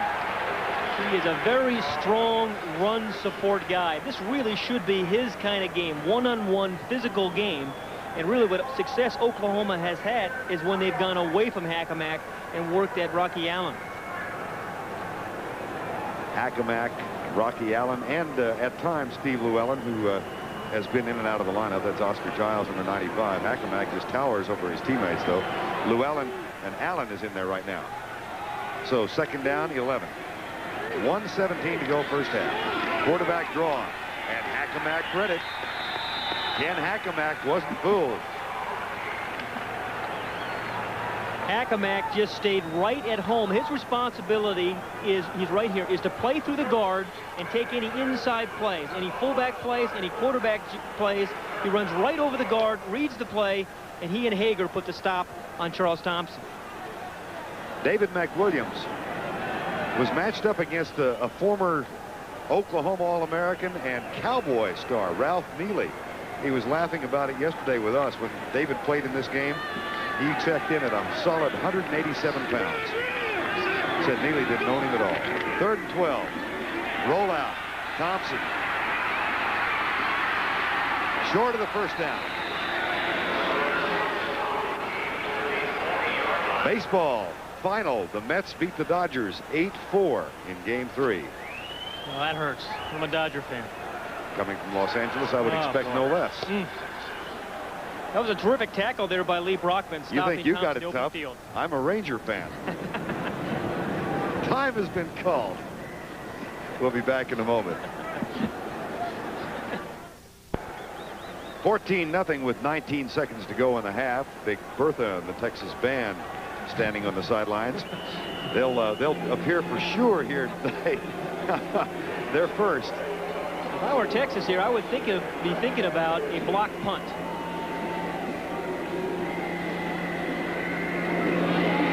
There they come. And the punt is away by Thompson. Fair catch call by Metcalf at the 27-yard line. Let's go down to John Dockery. You know, Vern, the bands are getting ready for the half. Both the Texas and Oklahoma bands reminds me of a story in 1965 when the Oklahoma band took the field and refused to give it up to the Texas band because of the national exposure. Well, they were furious even though Texas won the game, and the headline the next day was Oklahoma won the bands, Texas won the game. I wonder what will happen at halftime. Now back to you. John, I was here when that happened, and they celebrate a little bit. I bet Columbia's celebrating too. 44 wins in a row gone. Or losses in a row, and it's all over now. They defeat Princeton 16-13. First down and 10, 14 seconds to go. Metcalf in motion. Kelly back. Goes left side for Metcalf. He gets out of bounds, and that stops the clock at the 39. You're looking at that Columbia score. They were leading the nation in homecoming games coming into today, because you figure it's an automatic win, so you're happy to see them beat Princeton. Leading the nation in Everybody wants Columbia. It's their homecoming game. First down and 10. Shannon Kelly is now 11 of 18, but only for a modest 88 yards. And again, he checks that wristband. It was like Tom Matting with the wristband, all the plays on it. And all they do is they waggle in the formations, and then he calls the play. Dixon hits him. It's up for grabs and intercepted. Picked off by Kevin Thompson, who's then knocked down at the 39-yard line. Wayne Dixon is the man who got in Shannon Kelly's face. That is the second interception of the first half. The big play of the first half, and it was huge. 86 yards. Thompson to Anthony Stafford. And on the outside of the defense, on the edge of the defense, all 4-3 speed, Anthony Stafford did a nice job of catching a perfect pitch, and no one's going to catch him. That was the second Oklahoma touchdown. They went for 2 and got it. That's the end of the first half with our score 14-0. Jim Nantz is back for the college football report after this message and a word from your local station. In the middle of the State Fairgrounds, the Cotton Bowl. In the middle of the State Fairgrounds, the Cotton Bowl. Sky's clearing now, and we've got 75,000 on hand for this 83rd meeting between Texas and Oklahoma. Well, good news for John Dockery and all of you who are concerned. The Oklahoma band did get on the field, and so did the Texas band. Oklahoma leads at 14-0. I was here in '65 when the Texas band never did appear, and they haven't forgotten it. And they haven't forgotten, I'm sure, the first half, Pat. It's been a big play offense for Oklahoma, and a lack of all of you who are concerned. The Oklahoma band did get on the field, and so did the Texas band. Oklahoma leads at 14-0. I was here in '65 when the Texas band never did appear, and they haven't forgotten it. And they haven't forgotten, I'm sure, the first half, Pat. It's been a big play offense for Oklahoma and a lack of able to convert on third downs for Texas. You know, Texas has had 3 situations where they have been in 3rd and 1. They've tried 2 passes and a draw play. We're going to take a look here at Shannon Kelly as he rolls out and tries to get this ball downfield. I don't mind so much the calls, but you think at least once you try to run behind your offensive line and get yourself a tough first down. This time they ran a draw play. It wasn't really a power play. Again, kind of a surprising call on 3rd and 1. And I think that's really been the difference. They've played pretty well, except they haven't converted on 3rd and short. They will get the ball to open the 3rd quarter of play. And we'll be back to the Cotton Bowl in Dallas, Texas, after this message and a word from your local station. Today's CFA game is sponsored by the Heartbeat of America, today's Chevrolet. BASF Corporation, we're creating new worlds by seeing in new ways. BASF Corporation, the spirit of innovation. And by Michelob, one taste will tell you why the night belongs to Michelob. 3rd quarter forthcoming. Let's go down to John Dockery, who's standing by with Texas coach David McWilliams. Coach, you had 3rd and short a number of times in the first half, weren't able to convert. Why? Well, of course, we went for it twice throwing the football. You know, we decided to try to just get them in a short yardage defense and just go big and try to make something big happen. Changes in the second half, get the ball to Metcalf more often? No question, we got to get the ball to Metcalf. You know, we played fairly good defense other than for 2 snaps, but we got to get that ball to Eric and eliminate the penalties. You know, we just had several penalties that hurt us when we made big plays. Thanks, Coach. Good luck in the second half. That was moments ago. Now Texas will receive to open the 3rd quarter of play, trailing 14-0. Thompson will kick off for Oklahoma.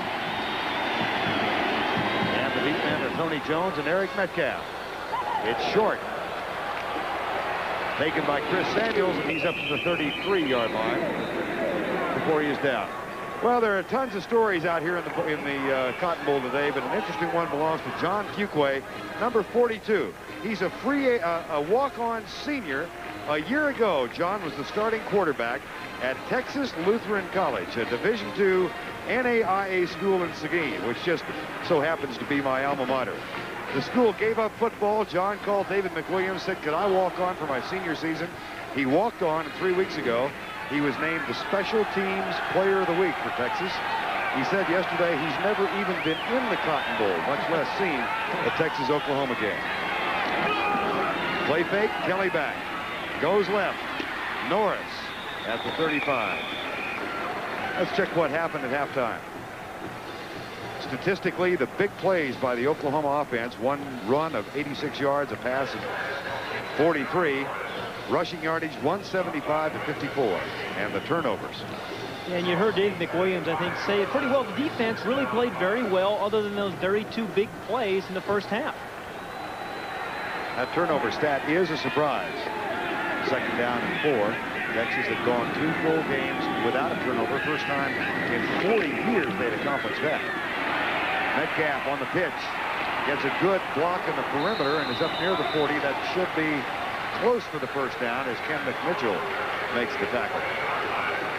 A lot of highly recruited athletes at a high school like Metcalf was.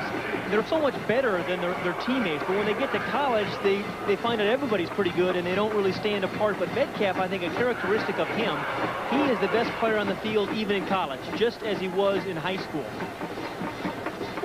Eric has been battling the flu for a couple of weeks, and he had a reaction to some medication a week ago, so was not at full strength against Rice. Didn't practice much 2 weeks ago and just practiced a little bit this week. That's enough for the first down. We talked about him and his father, how the running style is the same. He says he still watches tapes of his father running. He's done that since he's been in grammar school, still pulls out those tapes and tries to emulate and imitate even the very steps of his father. Isn't it interesting how generation to generation things stay the same? I can remember when Terry was playing for the Cardinals, Tom Landry, every time they played them, the Cowboys, he'd say, well, it's simple. All we got to do is stop Metcalf. Now teams play the Longhorns. They say it's simple. All we got to do is stop this man, Metcalf. They don't. First down at the 45. How about Eric versus Terry, or not versus, how about compared to? This is Eric on the left, Terry on the right. And notice the hip movement and the shifty feet. There is a remarkable similarity in the style of running displayed by father and son. And a great pride from father to son. 15 yards for Eric Metcalf on the last play. And his father's very insistent upon Eric graduating from Texas, which he will. 1st and 10, Texas at the 45. Norris gets the give up the middle. They test the center and they find it leaking. That's to the 37-yard line before Frank Blevins makes the tackle.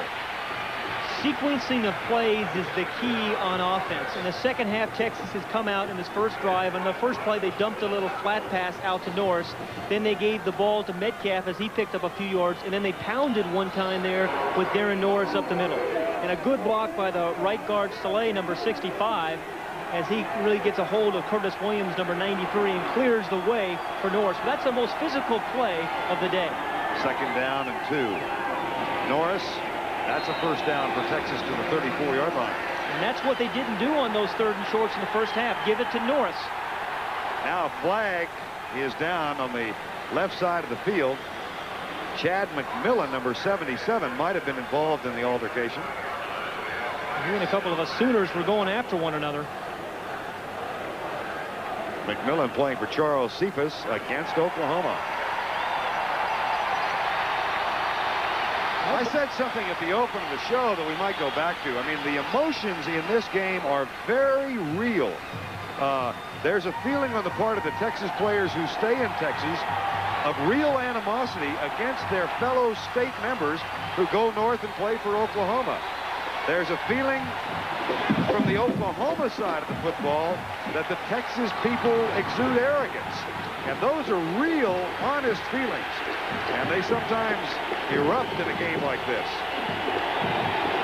At the 20, deepest penetration by the Horns so far.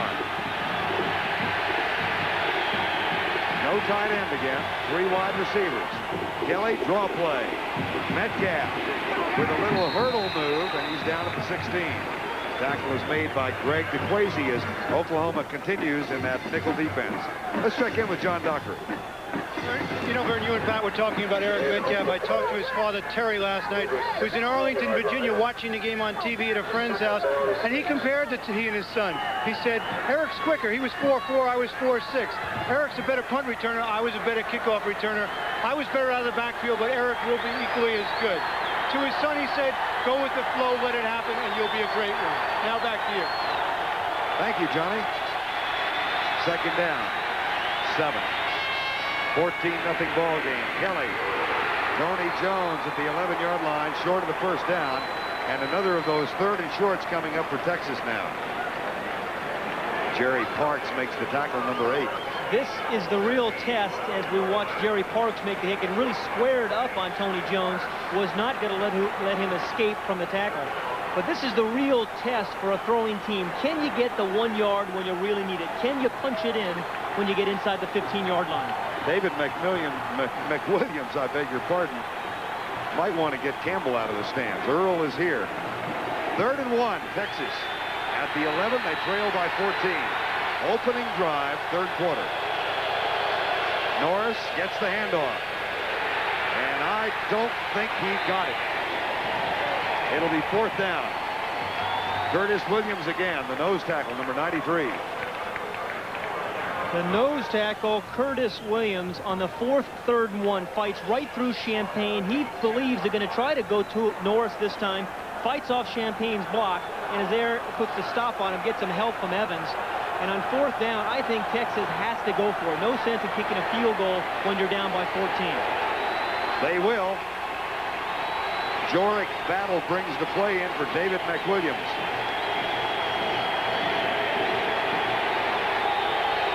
The 25-second clock is down to 5. Quarterback sneak, got it, 1st and goal. Shannon Kelly.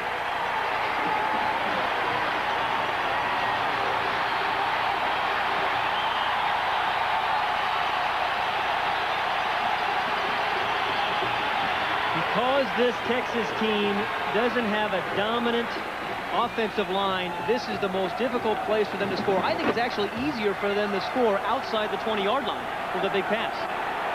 Johnny Walker goes way wide to the left. Jones is lined up wide right. Metcalf in a slot to the right side, and Kelly goes back. He's being chased, lobs it out. Look at the move by Metcalf, and then he takes a pounding and is down at the 3.5-yard line. Some guys run through tacklers.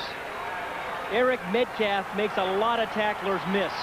It looked like he did juggle the ball there a little bit as he was getting hit, but did come up with the recovery. You try tackling Metcalf.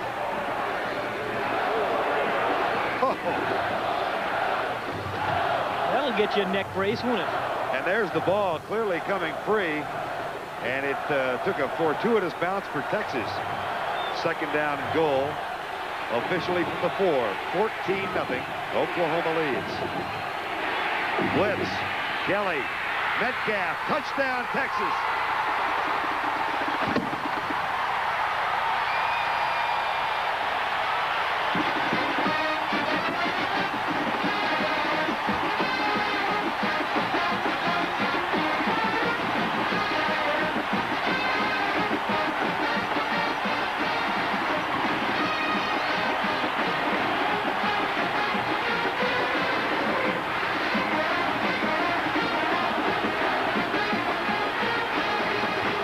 Clements will try and tack on the extra point to cut the lead in half.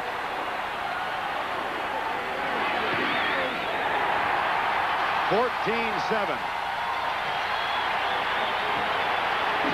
Watch Terry Metcalf as he gets the touchdown, the first of the game for the Longhorns. And he went in motion, and the right call for the right defense against the blitz.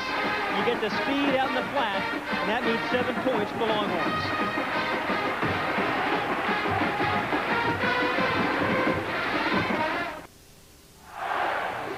Some confusion in the secondary by the Sooners. This are the two safeties, Thompson and McMitchell. They go in man formation. He tries to release Metcalf to McMitchell at the top of the screen, and McMitchell doesn't get there in time. It's man-for-man defense. He was released to him, but didn't get out in the flat in time.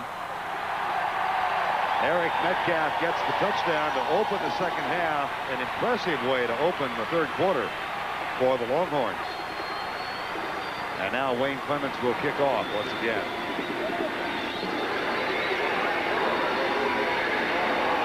(14-7). As we said, this series goes in cycles, and Oklahoma has dominated through much of the 80s.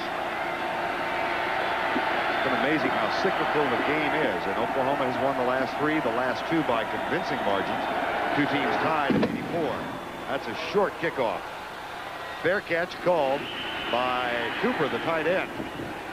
Adrian Cooper, the tight end, takes it at the 21-yard line, or the 30-yard line. And this is a game I am really looking forward to seeing next week, Vern. Miami and Notre Dame. At the first game of the year, the Notre Dame students were already talking about this Miami contest. Miami comes in unbelievably efficient on offense. Steve Walsh is off to a terrific start. And Notre Dame undefeated at the moment. It's going to be a great game. Well, you know Miami is off this week. Jimmy Johnson back in our studio watching the game. And, of course, Notre Dame plays against Pittsburgh a little later this afternoon. Here's Thompson to Leon Perry, and he is stuffed. Perry gets the give over right guard. Again, if you joined us late, Jamel Holloway, the starting cornerback, was injured in the first half. An ankle injury. We were told he could come back in. But Barry Switzer does rotate his quarterbacks, and Thompson is a dandy, a sophomore. Second down and 9, 8:47 to go, third quarter. They come this side. There's the toss. Michael Gaddis is knocked out of bounds at the 23 by Stanley Richard. The free safety's having a big day, as he must, right? Absolutely. And in wishbone defense, the free safety can't get blocked, and he's got to fill the alley just as he did here. Watch how he plays it inside out the whole way, runs behind the quarterback a little bit, he's got the quarterback, and then he goes to the pitch. As soon as the pitch, again, he has a good relationship between the pitch man and Stanley Richard, again, makes a very fine tackle. Unofficially, we've got Stanley Richard with 9 tackles already in the game. 3rd and 7. 2 wide receivers set for Oklahoma. Thompson goes deep, man coverage. Eric Ross, Berry, flag down. And they're going to get Mark Berry for pass interference.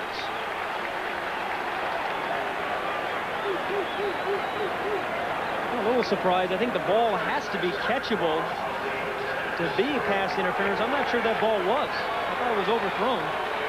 But nonetheless, the official saw Berry as he went through the receiver. Oh, yeah, that ball could have been called. That's a good call by the official. Yeah. Berry did interfere, went right through Bross. The ball clearly was catchable. Mark Berry's a freshman redshirt out of Dallas. Here's the call. We have pass interference on the defense, 15 yards, first down. Now, Berry's a good story. In the very first play of the year against BYU, he slipped and gave up an 80-yard touchdown pass, but came back and competed hard the rest of the game. Never hung his head, and has great confidence in his ability. This is a young secondary for Texas. 2 redshirt freshmen, or 2 rather, a redshirt freshman and a real freshman, and 2 sophomores back there. First down. Perry gets the handoff, and it goes to the 41. Ken Hackamack. That's a great name for a defensive lineman. Hackamack. Yeah, you're 6'9", 288. You should be named Hackamack. Well, his dad had an even better name than he did. His Ken Hackamack. His father's name is Harley Hackamack. He fights right through it. Harley and Ken. That's what Hackamack made a nice play there, along with Steve Llewellyn. But he has played very well. Very physical player. Second down. 8. 14-7 Oklahoma leads. There's the fullback again, and Perry almost broke it for a big one. He's out to the 47-yard line. Leon missed last year as a redshirt with an injury. Got pretty good speed, and he's a good pass receiver a few times they throw to him. You know, it's amazing. A fullback from Oklahoma had not caught a pass for 3 years until this year, when Perry and he's caught 4 this season. That brings to mind, Pat, another streak. An Oklahoma tight end has not caught a pass this season. And they've had enormous problems at tight end. Here's 3rd and 2. Perry is stuffed. Steve Llewellyn, the all-conference and all-American candidate, knocked him backwards. He's been a guy plagued with shoulder problems. Top left. Llewellyn wasn't even supposed to play today, but when you play Oklahoma in your last game and you haven't beaten them, sometimes you play even when you're injured. Well, we have talked about the exploits of Anthony Phillips all afternoon and how he's dominated his position. That time, he got whipped. Here's Thompson back to punt. Metcalf lets it go over his head. It'll be a touchback and come out to the 20. 53-yard punt, 6:40 remaining 3rd quarter. It's a good one, 14-7 OU. We're at the State Fair of Texas. What's the fair all about? Athletic contests, of course.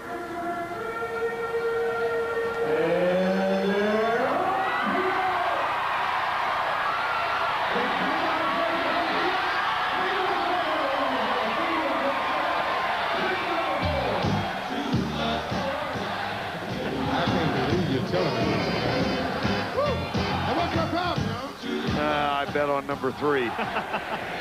That took place about 200 yards from the Cotton Bowl. It's all part of the State Fair of Texas.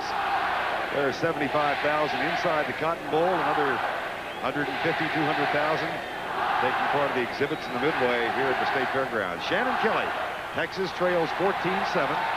Kelly, the senior out of Houston.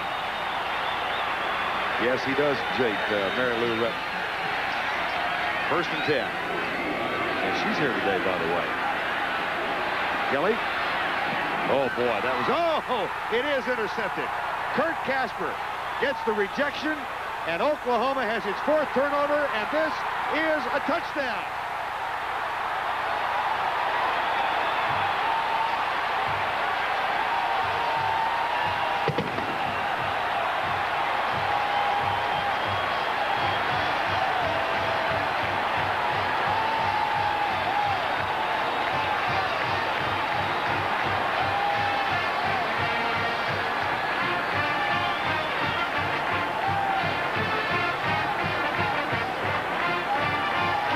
against Kelly in high school, and all comes to grief for Kelly this afternoon. And this really wasn't Kelly's fault. He threw this ball pretty well. It got tipped and then goes off the hands of Walker. You can't blame Walker either, and Casper's right there to make the play. The question is, did he step on the boundary before he got into the end zone? Looked like his foot may have stepped on the boundary, but nonetheless, they give him the touch. A couple of missed tackles after the interception had been made, and Lasher's extra point is up and good.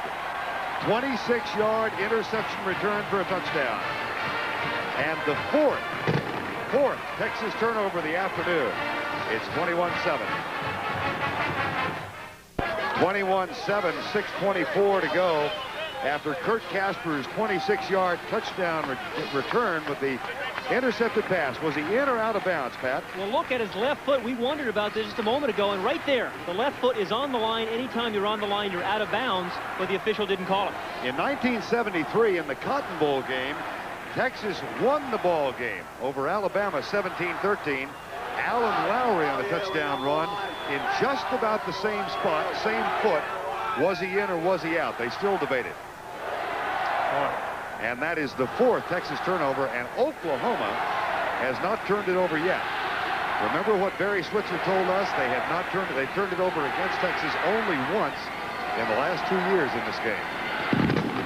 Short kick. Chris Samuels. And he is down at the 34-yard line. Big Sunday of NFL action coming up tomorrow. The key game, Washington at Dallas. Most of you will see that at 12:30 Eastern Time. Chicago will be at Detroit. Los Angeles Rams at Atlanta. Tampa Bay will be at Minnesota. And some of you watch New Orleans against San Diego. That gets a special 4 o'clock start. It begins with the NFL Today live at 12:30 Eastern Time tomorrow. 40 years ago in this game, Tom Landry played for the University of Texas, scored a touchdown. Is that right? Right. And Darrell Royal played for Oklahoma in the same game. OU won it 20-14. Pitch out, right side. At the 38, Metcalf. Notre Dame has started. Let's go back to Jim Nance to see what's going on. Well, Vern Pitt scored first to lead 7-0. Back came the Irish to tie it at 7. And here on 4th and goal, Anthony Johnson bowls his way across. Notre Dame leads just starting the second quarter. Back to the Cotton Bowl. Well, Vern Anthony Johnson is one of the great short yardage runners in college football. Scored a lot for the Irish over the years. Second down and 7, 5:43 to go. Kelly fakes the draw play. He'll run. And Casper chases him out of bounds at the 38-yard line. Sellout crowd for the 43rd straight year, the 83rd meeting in Dallas. Cotton Bowl between Texas and Oklahoma. It was 14-0 at the half. 2 big plays by OU. Texas came back and got its first touchdown to open the third quarter. But then Kurt Casper returned an interception 26 yards just moments ago to give OU a 21-7 lead. Vern Lundquist and Pat Hayden. 3rd and 6.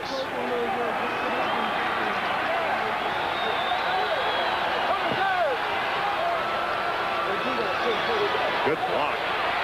Kelly needs a couple more. Throws it away. There's the flag. Intentional grounding. Wayne Dixon, who had a big game against Iowa State in his first start last week. Wayne Dixon is going to make a lot of big plays in his career at Oklahoma. He's only a junior. There's a nice job of running by Stan Thomas, the tackle. But Thomas really did his job, and when Kelly came out too far, there was Dixon to make the play. On the offense, loss of down, 4th down.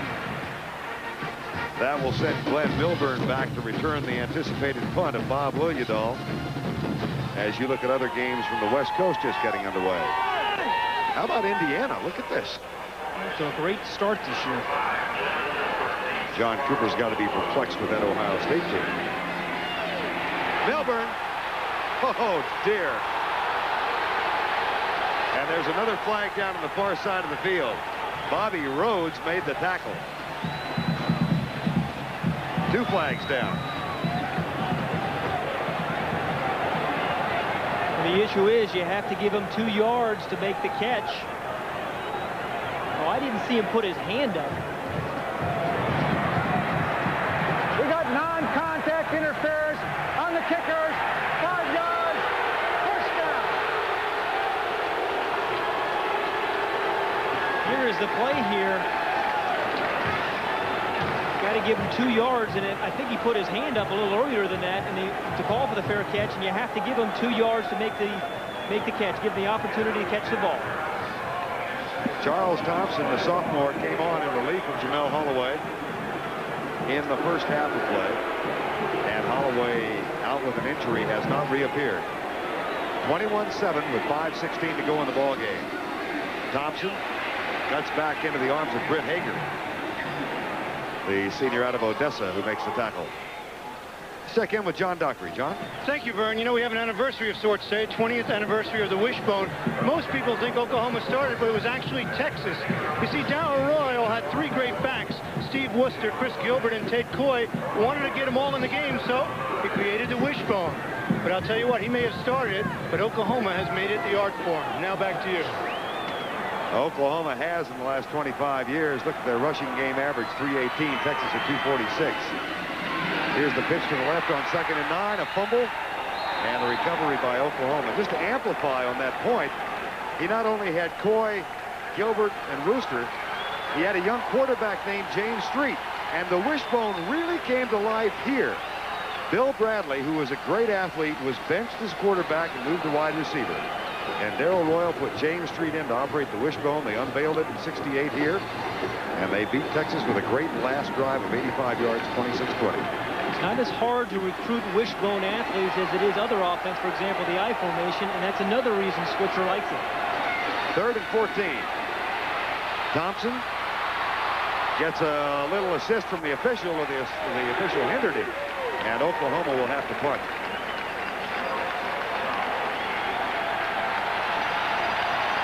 See what Oklahoma has done on the ground today, Pat. Well, right up the middle, that's the fullback, Perry, following Phillips. And again, on the right side has been Phillips, and the center, Wise, have done a terrific job. And the right tackle, Van Kerstveld, has done, really opened some nice holes for the quarterback and the fullback. 86 of those 109 yards to the right came on 1 run. Thompson's punt. Willie Mack Garza.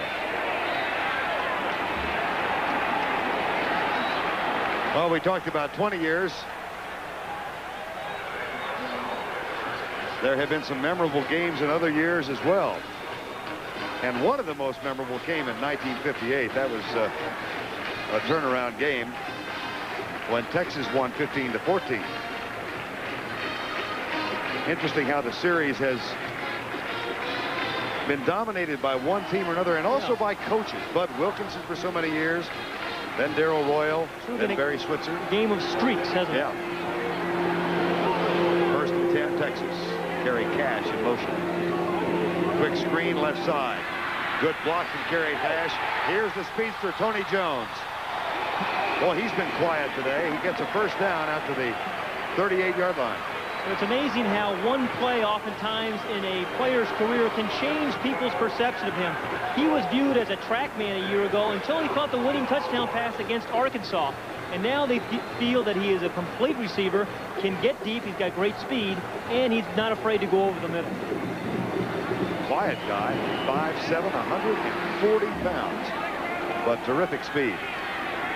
1st and 10, Texas, 3:08 to go, 3rd quarter. Again. 43-yard line. Wayne Dixon again with a tackle. Well, let's go back to our New York studios and check in once again with Jim Nance.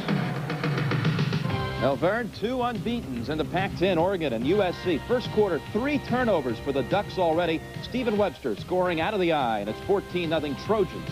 I guess Pat Hayden's happy about that one, Vern. You bet, Jim. Thank you very much. I am. Glad to see the Trojans having a good year.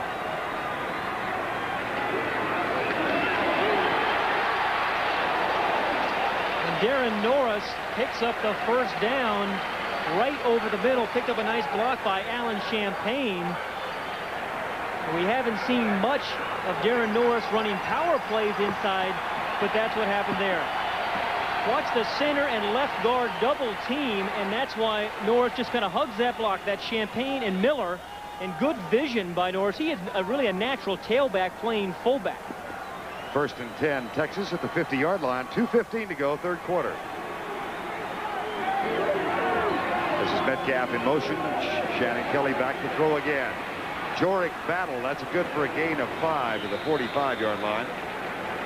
Battle is sophomore from Houston, tackled by Kurt Casper, the man who has one of the key plays in this game, Casper, for that 26-yard interception return.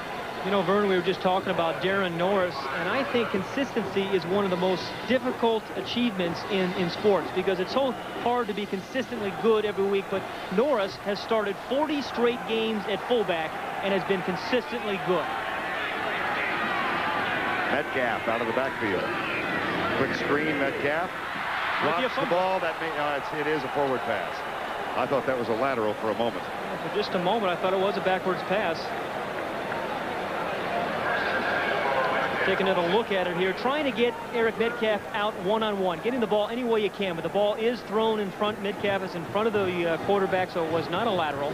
But again, trying to get Metcalf the ball any way they possibly can. Let the guy who can win the ball game for you get the ball in his hands. 3rd and 5. 1:30 to go, third quarter. Texas down by 14. Darren Norris knocked backwards. It'll be a punting circumstance for Texas. Flag is down.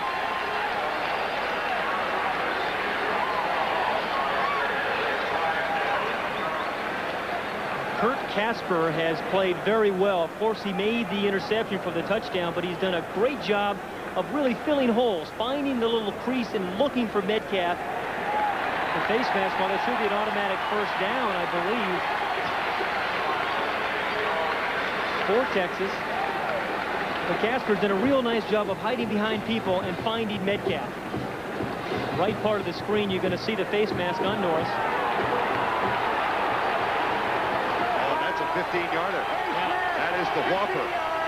All the way to the 30. And two different ones. One is a flagrant penalty, which that was on Casper. And a very opportune time for Texas, otherwise they would have had to punt the ball. And very important with 1:23 left in the third for Texas to get into the end zone. And they've got new life now with a first down at the 30-yard line. 3 wide receiver set. They've gone almost exclusively with this formation. We've not seen Stephen Clark, the tight end, at all today. Toss right. Metcalf out of a tackle and down at the 27-yard line. Jerry Parks makes the stop. Final minute, third quarter, 55 seconds to go.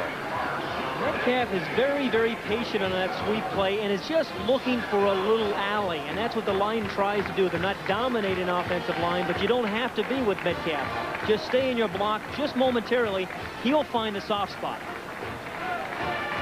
2nd down and 7, Texas.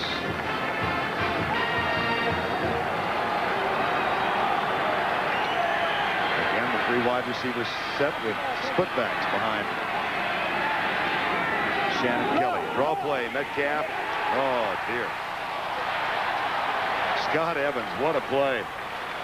The sophomore from Edmond, who was the Big 8 Defensive Player of the Week last week. You know, Oklahoma, as you watch on the second from the left, here is Scott Evans. They've all, the last 3 or 4 years, they've had dominating players on defense. Nobody really there this year yet, but in years to come, Scott Evans is going to be the guy. Gary Gibbs, the defensive coordinator, said he's the best since Rick Bryan in the defensive line. That's the end of the third quarter with our score. Oklahoma 21, Texas 7. College football on CBS Sports. We'll return after this message and a word from your local station. You're getting just a hint of the malevolent stare of Bebo 13, the Texas mascot. I've only seen that animal wince once, and that happened when Earl Campbell, the Heisman Trophy winner, came running through the end zone and knocked into Bebo 8 or 9 or 10 and knocked Bebo over. Actually happened. You know, I heard that story. It's hard to believe. I heard the story. Even if it didn't happen, it should have. It's a good story. 3rd and 10, Kelly back. And in some difficulty. He's in a lot of difficulty. It'll be 4th down. Bring you up to date if you just tuned in. Casper's 26-yard return with a pass interception, the key play in this half. That was the 4th Texas turnover. Total offense fairly even, but 2 huge plays by the Oklahoma offense. A 43-yard pass in the midst of a 93-yard touchdown drive in the first quarter, and an 86-yard second quarter touchdown run by Anthony Stafford. Now Wayne Clements, who has a season high and a career high of 55 yards against BYU, is on to try the field goal. Clements began his collegiate career at Tulane and transferred after a 110 season there, sat out, and kicked for Texas a year ago. That's got plenty of distance. He got it. 48 yards away. Out of Mark Murdoch's hold, and it's 21-10.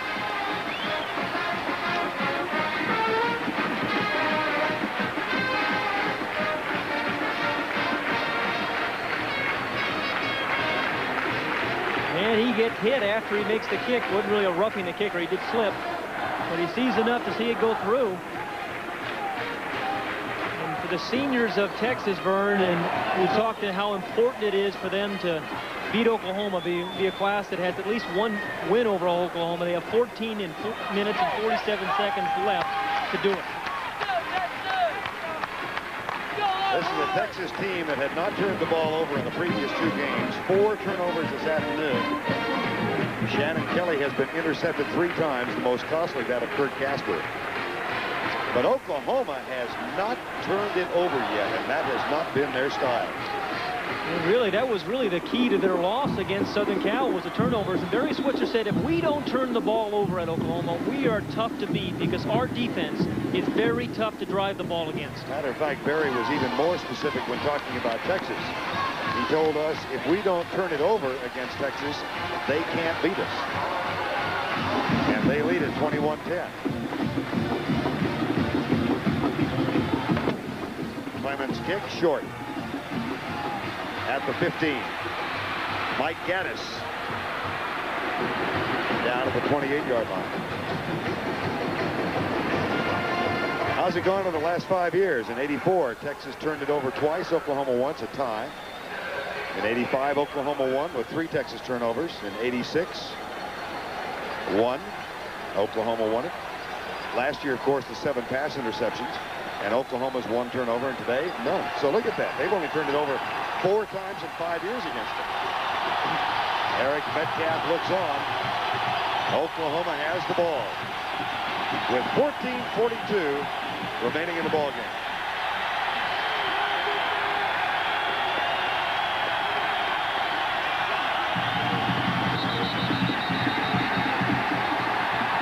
Flags are down. Boy, those are late flags. It looked like early movement, but it was flags. And as Britt Hager made the tackle, and it's up to that guy right there, the senior. If they're going to win, he has to lead the defense in this 4th quarter. Britt Hager, who told us yesterday he does not want to leave Texas without having defeated Oklahoma. Hager at 6'1", 219, 187 tackles from that middle linebacker spot a year ago. Married, his wife's name is Bridget. She's a French language major. Kind of a frustrating year for Hager because they've played so many passing teams up until today, so he hasn't been heard much of. But today is his kind of game. 10 tackles today, 1st and 15, Oklahoma. The power eye set. They test the middle. Mike Gaddis, no, it's Anthony Stafford, and he's out across the 25 to the 28 into the arms of Oscar Giles. At the conclusion of today's CBS Sports College Football broadcast, we'll select the Chevrolet Most Valuable Player of the Game from each team. Chevy donates a $1,000 scholarship to the General Scholarship Fund of each school. And this is the down for the Texas defense. Stuff them here, put Oklahoma in 3rd and long, which is not their kind of down. 2nd and 10.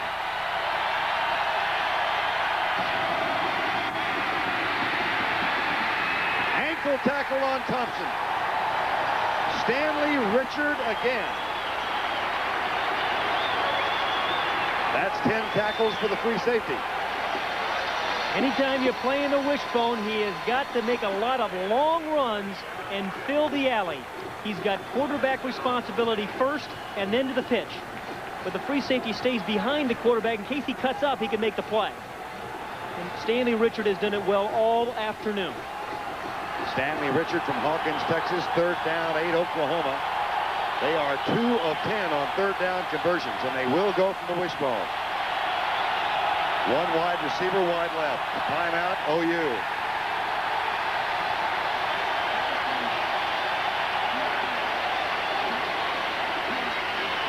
.13-10 to go in the ball game.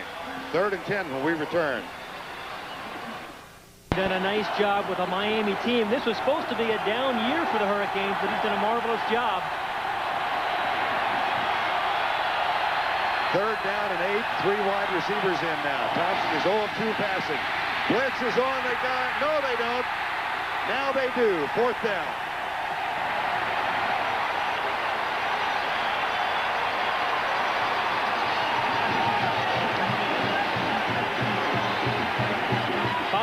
.9 Charles Thompson. This is what he sees as he's back there. He doesn't see a whole lot.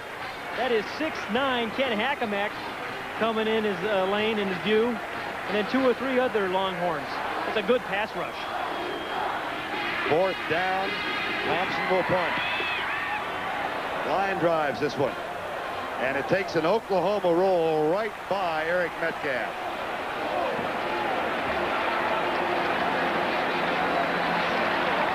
While we have a moment after that 56-yard punt, let's take a look at OU.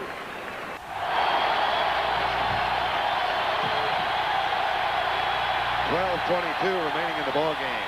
Shannon Kelly takes the quick screen, pumps it to the right side. Caught. Kerry Cash. No flags down, and the chase is on. Out of bounds inside the 10.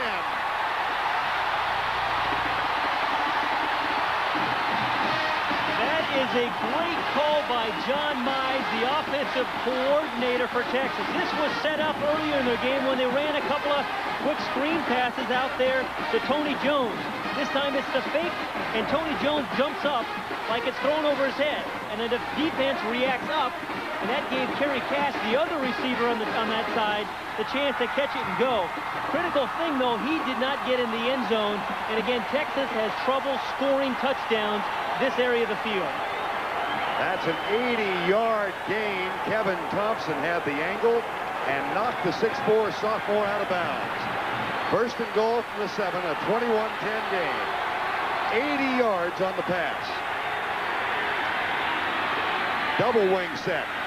Kelly, nobody open. He's in serious trouble. Metcalf, he's in serious trouble. That's a loss of 13 yards. And I can't tell you how big a stop it was by Kevin Thompson, the defensive back from Oklahoma, running down Kerry Cash on the play before this. Again, a quarterback, although Shannon Kelly has played very well today, has got to dump the ball off. He should have just thrown this one away or just down at the feet of Eric Metcalf. But when you have so much confidence in a guy like they do with Metcalf, you just expect something good to happen when you get him the ball, but not there. Officially a loss of 12, ball at the 19, 2nd down and goal. And the biggest play of this game might have been made by Kevin Thompson, getting the angle on Kerry Cash. Draw play. Metcalf to the 12-yard line, where it'll be 3rd and goal. Let's go back to the pass play, Pat. The man in motion here is the receiver. But watch this guy jump and fake, and meanwhile, the man in motion goes downfield for the big play. That's Tony Jones at the top of the screen. Watch him jump like it's a bad pass. The defensive back reacts, and Cash gets behind him. But 22 right there, Kevin Thompson, the play of the game, prevents the touchdown, and now the Longhorns find themselves in a very difficult position. 3rd and goal from the 12 with 10:35 to go.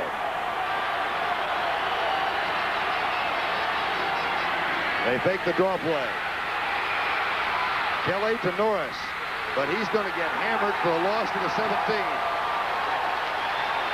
Greg DeQuasie. So file the play by Kevin Thompson away. And give some credit to Gary Gibbs, the defensive coordinator for Oklahoma, who, although this is not a terribly talented guys with dominant players, they play very well together. Number 48, Greg DeQuazy, stays right at home, isn't fooled by the double screen, fights through the block of battle to make the stop. Longhorns had a 1st and goal at the 7. They'll have to settle for the field goal from 34 yards away. Wayne Clements, who just hit a 48-yarder on the last possession. Here's Steve Mathis, the referee. Nope. And Vern, interesting, if they do make it, it makes it an 8-point ball game, and if Texas were to score, they'd have to make the 2 to tie.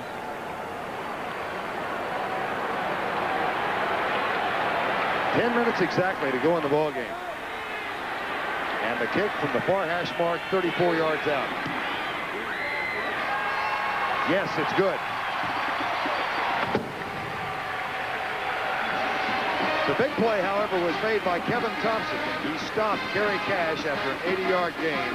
Horns settled for 3.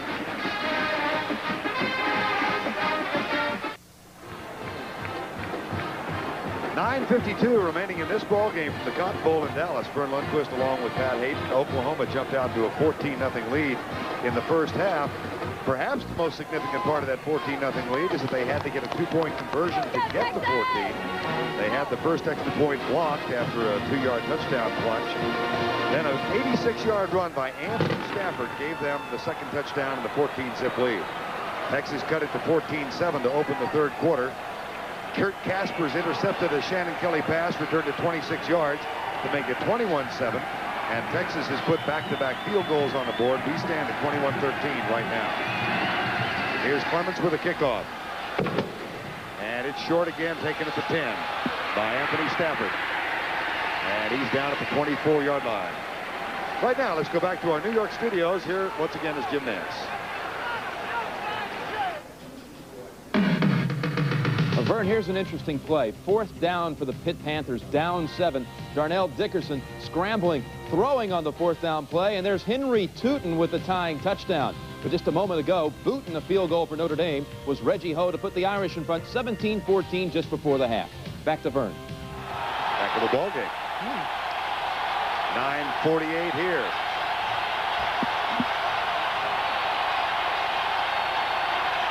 Motion in the offensive line. That'll cost Oklahoma 5. Right guard, Anthony Phillips appeared to be the one who jumped, number 68.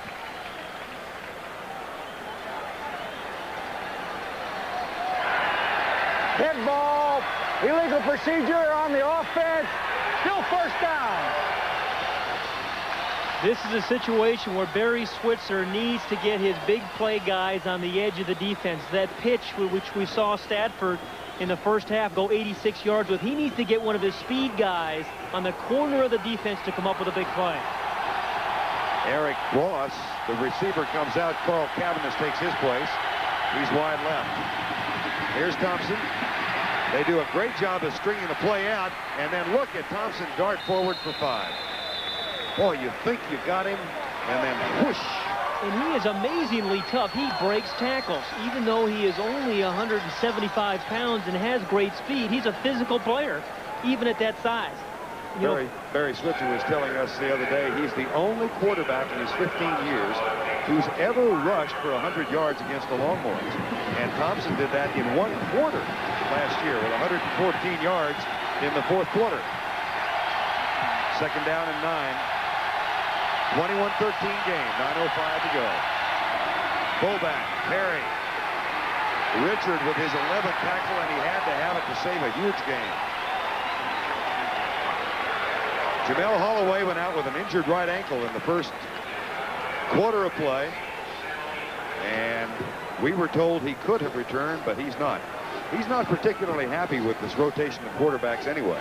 Well, I think any quarterback would like to play more regularly, but he did have that big knee surgery, and when you have a guy as talented as Charles Thompson, you have to play him, son. But Jamel Holloway has had a remarkable career at Oklahoma. 1st and 10, OU. Perry, the fullback again. Now they're riding Anthony Phillips, that right guard, once more. Exactly. Anthony Phillips has done a really nice job all afternoon of opening the hole for the fullback, and that's the first option. Watch again, right on the tackle. It's man against man, drive blocking, a lost art in college football. You can see the little crease he gets right there on Rocky Allen, and that's a very, very nice block. Anthony Phillips, who was the player of the game in this game 2 years ago. Mike Gaddis. That's for a couple. Let's go down to John Dockery.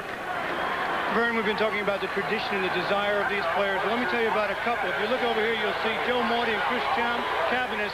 Those guys are not part of the 60 traveling roster of Oklahoma, only 60 allowed.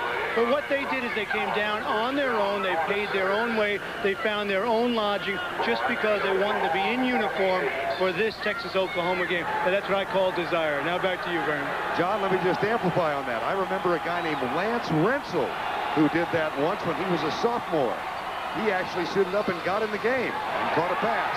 Here's Perry. Out of bounds at the 11-yard line. A good offensive football team can drive it when they have to, and that's just what Oklahoma has done here. When Texas scored the field goal, they were able to drive the ball, and it's been led by Anthony Phillips, the right guard. One more time, watch him as he is on Steve Llewellyn, knocks his man inside, and that gives Perry plenty of room to get into secondary. It's amazing to me that Phillips, an offensive guard, has really been the dominant force in this drive. And Leon Perry now with 115 yards, most of them over the back of Anthony Phillips. Perry tests the middle, inside the 10 to about the 8. The clock shows 7:35 to go. The Texas defense needs to keep this an 8-point game. They have to create a turnover, force a field goal attempt, and then maybe block it, but they can't afford any kind of score by the Sooner offense. Texas came in as the #1 rushing defensive team in the country. It was, as we said, a deceiving yardage mark. It was only 37 yards because people have been passing them busy. But they've been averaging only 1.3 per rush, and today they've been dominating. Second down and 7:05 to go. 21-13 to score. Thompson. Touchdown.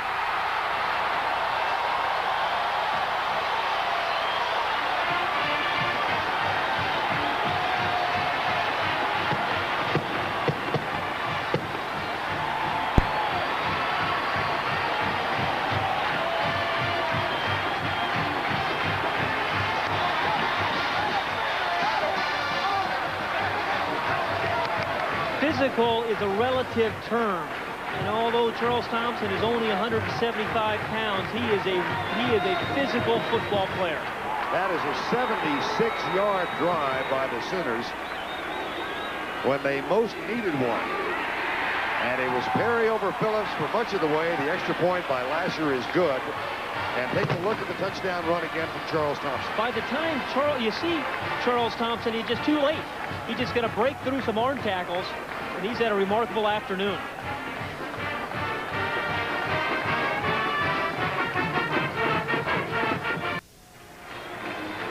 Anthony Phillips, a preseason All-American. You've seen an example of why this afternoon as he's led the way at right guard.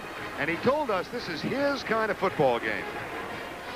Yeah, definitely my kind of game. I think my biggest asset is one-on-one, just straight ahead blocking. And the way Texas plays, that's what you're going to do every play. And it's a really challenging game for me because you don't get to do that too much in a season.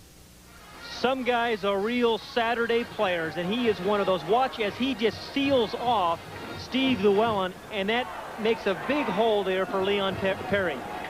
But again, one of those guys who loves to play and plays hard every down. Anthony Phillips now a senior, the only senior in the offensive line. It's a rebuilt offensive line. They lost Bob Latham, their starting center. And, of course, they had Mark Hudson and John Phillips last year as starters. A total of 16 players from Oklahoma's team a year ago into the National Football League. Here's the short kick, returned by Chris Samuels again. 28-13 here. Tomorrow, most of you will watch Washington and Dallas, about 15 miles away from us at Texas Stadium. Others will see Chicago at Detroit. Still others of you will see the Rams as they go into Atlanta. And Tampa Bay makes its annual visit to Minnesota. And then at 4 o'clock in the afternoon, some of you will see New Orleans against San Diego. It all starts with the NFL Today. Tomorrow live at 12:30 Eastern Time with Will, Dick, Herb, and Brent. Texas gets it back with 6:50 to go, but that last 76-yard drive might have been the cruncher. That's a blown play, and Metcalf makes something out of it as he gets out across the 35-yard line. Right now, let's go back to Jim Nantz. Laverne, here's a painful play for Pitt fans. Just 20 seconds before the intermission, quarterback Darnell Dickerson going in untouched, but fumbles at the 1, tries to recover, fumbles again. Notre Dame recovers and leads by 3 at the intermission. Here's the pass over the middle to Tony Jones, and he loses yardage after the first contact, but that is enough for the first down at the 45. The Longhorns are not out of this game, even though it is 28-13, but I think they have a better chance of scoring from about the 30 or 35-yard line rather than getting inside the 20. That sounds strange, but they're not a powerful team. They need to come up with a big play to get into the end zone. 28-13 right now, 6.5 remaining. Texas shaved it to 14-7, then got to within 21-13, but each time Oklahoma has responded. Metcalf, Casper, no, it's Scott Garl, number 49, the senior from Hominy, Oklahoma. Barry Switzer and his staff, particularly his defensive coordinator, Gary Gibbs, have done a terrific job. This is the team, a young team, bottom of the screen. Watch Garl as he fights through the block and puts the stop on Metcalf. Great tacklers in the secondary. Norris behind the line. They lost some more on that play. They're completing an unusual number of passes for losses today. And going the wrong direction. Well, it's kind of Texas philosophy is to dink the ball here and there and give guys an opportunity to run with it after they catch it. That's why that's happening. That'll bring up a 3rd down and 12. 5.5 to go in this ball game. Kansas State up next for Oklahoma. 3rd and 16. Kelly close to a 200-yard day passing. Fires it for Battle, who drops it. It'll be 4th down. And Shannon Kelly was injured. Loses his helmet back at the 20. Scott Evans got to him, and Kelly is hurt. Well, he has played hard all day long, and I think he's played very, very well. Here's the rush. It's Scott Evans, number 78, who fights through a double team. Tremendous determination by Evans. But not a late hit. He was already on his way to Kelly, but he got hit right in the chest. Well, I've had those sternum bruises. Boy, that hurts. Time has been called while they tend to Shannon Kelly. Time called with 5:18 to go in the game. 5:18 to go, and excuse me, Shannon Kelly might have seen his last hopes of beating Oklahoma go by the wayside. Valiant effort today, 198 yards, 1 touchdown, 3 interceptions, 1 at the end of the half, and the other a bounce that went the wrong way. Hey, all you can do is give it your best and play as hard as you can. He honestly did that. Liljedahl is on to punt. Bobby Liljedahl, the junior from Abilene. Jerry Parks is the return man for Oklahoma now. Nice punt by Liljedahl. Parks calls for the fair catch. It goes into the end zone. It comes out to the 20-yard line. Once again, let's go down to John Dockery. Thank you, Vern. Gil Brandt, Dallas Cowboys. You've seen a lot of football games. What about today's game? Any surprises to you? Well, it's a great rivalry, the Texas OU game, and 2 big plays are really the difference in the game. A run by Stafford and a kind of an unusual interception. That's really the difference in the game. How do you like Phillips and Metcalf? Oh, I think those are both very good football players. They're possibly both first-round picks. We have to talk about the game tomorrow. Washington comes into Dallas after 2 tough losses to Phoenix and the Giants. You had a tough one against the Saints last week. What about the game? I think it's going to be a great football game. Our team is an ascending football team, and I think we played very well, and the Redskins will always play well, so it'll be interesting. A great game to watch. And the division is still up for grabs. No one's exactly run away with it. That's right. There's only one game difference between first and last place. Pelluer is playing well. Herschel is ready. Our team offensively is a pretty good football team, and really our defense has played a lot better than we thought they could. Should be a great battle tomorrow. Okay, thank you, Gil. That'll take place about 15 miles from where we are. We're at the Cotton Bowl, that game at Texas Stadium. Pat Summerall, John Madden will broadcast that for you. And Thompson hands it off. No, he faked it. And he faked everybody out. Here's Charles Thompson. Out of bounds at the 50. Lightning quick and mystical as well. Some guys just have big plays in their blood, and that's what Charles Thompson has. The guy, every time I have seen him play, he's come up with at least one big play. When you've run the option and the power play all day long, you fake it here to Gaddis, and you get a guy like this with this kind of speed on the corner, you got a chance. Bobby Duncombe's making the chase, and then he gets up a nice block by his receiver before getting pushed out of bounds by Jakes. That's a gain of 30 and a first down for Oklahoma at the 50-yard line with 5 minutes to go in the ball game. Dive play right side. This is Rodney Anderson in at fullback, number 28. Well, we've talked about the 3 ways the wishbone is run. Most carries going to the fullback, and unless you stop, they're going to keep running it right at you. But the big play was to Stafford, the 76-yarder on the halfback pitch. And, of course, we saw Thompson on the corner there for a big run just a moment ago. Thompson now has 77 yards after that last 30-yard run. It's second down and 5. Oklahoma.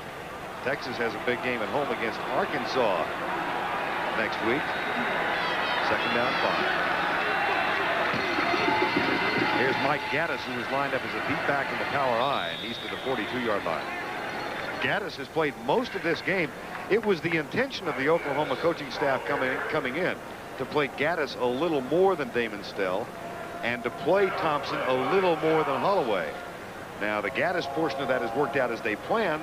The Thompson portion was necessitated in part by injury. And Gaddis plays right halfback. Ordinarily, the right halfback at Oklahoma doesn't get as many big plays because, you know, with a right-handed team, when you run to the right and pitch it, he is usually the lead blocker. 3rd and 3. 3:40 to go in the ball game. Adrian Cooper tight to the left side. And Rodney Anderson down to the 40-yard line. Well, thinking about that Dallas-Washington game tomorrow and watching Anthony Phillips, I think Phillips has the chance of making that all-Madden team in a couple years. You know, he's Madden's kind of guy. He's got the shirt up. Look, he's got the gut hanging out there, the belly button. I tell you, if John, boy, that is awesome. Is that Madden's kind of guy or what? That's not pretty. That is not. That's not a symphony. He doesn't listen to classical music. No, Mozart did not compose that body. If John is through with his preparation for the Redskin Cowboy game, he may make him a member of the All-Madden team tomorrow. Thompson ready to punt on 4th down.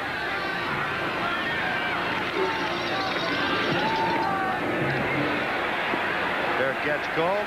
It goes into the end zone, comes back to the 20. Well, we got a moment. Now, let's go down to Austin and take a look at the University of Texas.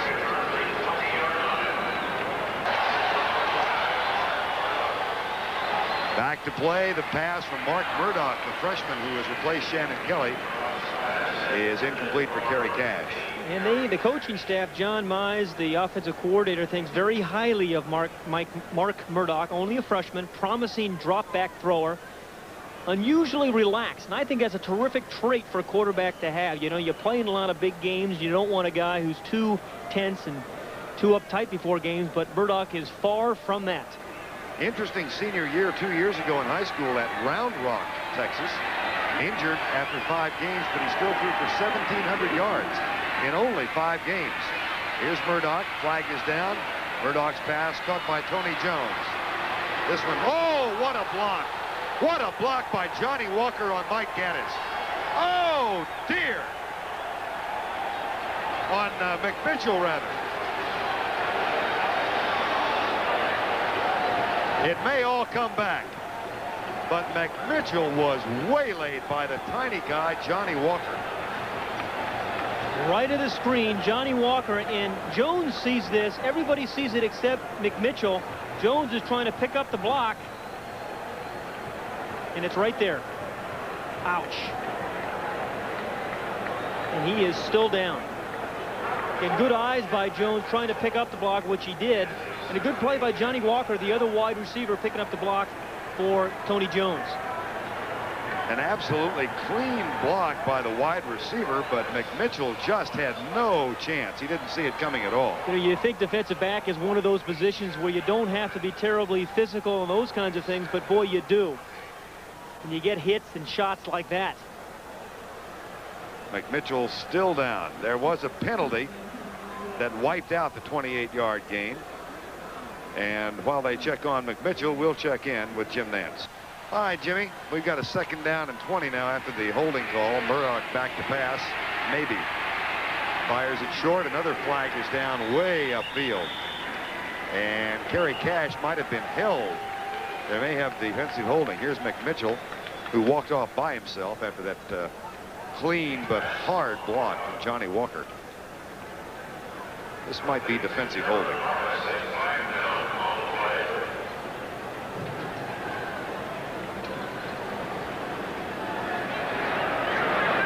We got holding on the defense before the pass. Automatic 1st down.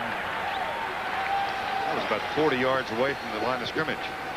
Well, I think Texas did a nice job of accounting for itself today. I think the defense played real well, other than a couple of big plays they gave up, and I think Shannon Kelly played well. It doesn't get any easier for him next week against Arkansas, though. No, Arkansas undefeated and goes down to Texas.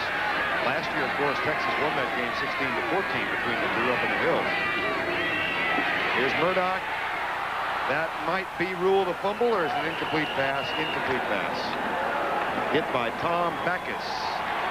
And while we got a second, let's go back to Jim Nantz in New York. All right, Vern, running down some more scores. South Carolina now 6-0, playing its first road game of the season. Colin Mackey hit 4 field goals for the Gamecocks, who trailed at one point, 21-10. The winning field goal came with 6:43 left. Nebraska over Kansas, as everyone expected. Nebraska 665 yards total offense today in that victory. Clemson won it on a touchdown in the final 2 minutes to beat Virginia, now 28-0 in the all-time history against the Cavaliers. Back to Vern. 2nd down and 10 here. And Murdoch with a draw play to Eric Metcalf. Shakes one tackle right into the arms of another. And it'll be 3rd and 9. Kurt Casper again, number 46, who had one of the big plays in this half. And now the celebrating starts for the Oklahoma Sooners, the defensive unit. There's Casper, the senior. And he really has played well. And what he's done such a nice job of, he's not gotten caught up in any of the traffic. He stayed away from all the traffic, so he's had a free run at the ball carrier. David McWilliams' team about to go 0-2 under his leadership in this series. Murdoch back on 3rd and 9. Murdoch down to make 4th and about 12. This is James Good from Houston, another of the Texans on the Oklahoma roster.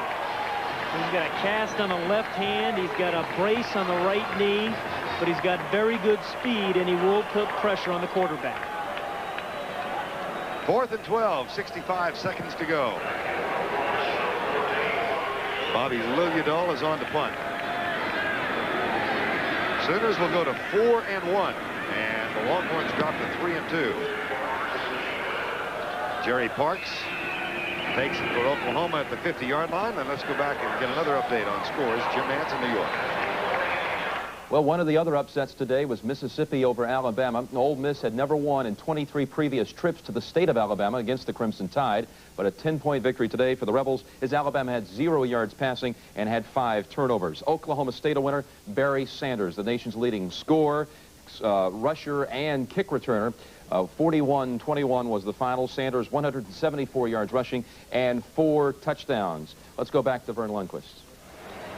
48 seconds to go in this ball game. A new quarterback. Chris Melson is in.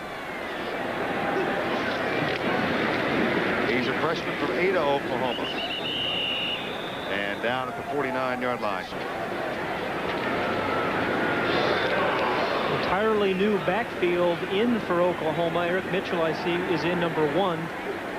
Glenn Bell at fullback, and it's Bell with the handoff now, number 20, as we've got 10 seconds remaining in the ball game. And the Oklahoma Sooners win this one by 15, 28-13, and keep their mastery of the 80s alive over the Texas Longhorns. It was a big play offense and a big play defense that led the Sooners to the victory. Let's go down quickly to John Dockery. Thank you, Vern. Barry, you didn't miss a beat when Thompson replaced Holloway. No problem. Well, fortunately, we've got 2 quarterbacks. He's got a sprained ankle, as you probably all know, and we just felt like we had to hold him out because he wasn't full speed, and Thompson's a good player. You seem to play it close to the vest, knowing that you'd get the big plays. Well, no, we didn't. Their defense, you got to give Texas credit. Texas played good second half on defense, and we answered, though. When they made that last score, we took a great drive and won the ball game right there. But Texas played hard, and David's team should be proud of how they played. So just a step along the way to this team being more dominant right now. Well, we've improved. We're getting better football team. We're a young team, but you know, our defense will be back all next year, and I think that they're a pretty good group right now. I wish the offense could help them more the second half. Congratulations, Coach. Now back to you, Vern. Thank you.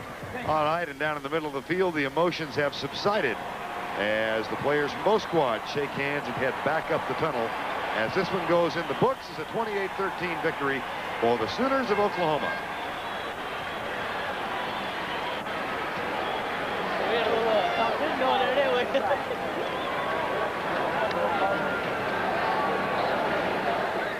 Came down this tunnel in anger. Now they head back toward their respective locker rooms with the issue settled for 1 more year. And it goes in Oklahoma's favor. Our Chevrolet most valuable players of the game are Anthony Phillips, the offensive guard for the Oklahoma Sooners, and safety Stanley Richard for the University of Texas. Phillips, of course, with that great blocking on the key touchdown drive. Stanley Richard with a total of 10 tackles today from his safety spot. A check in the amount of $1,000 will be donated by Chevrolet to each school's General Scholarship Fund to further assist qualified students in all chosen academic fields. Final score 28-13. The Sooner Band celebrates on the field, and we'll be back at the Cotton Bowl in just a moment.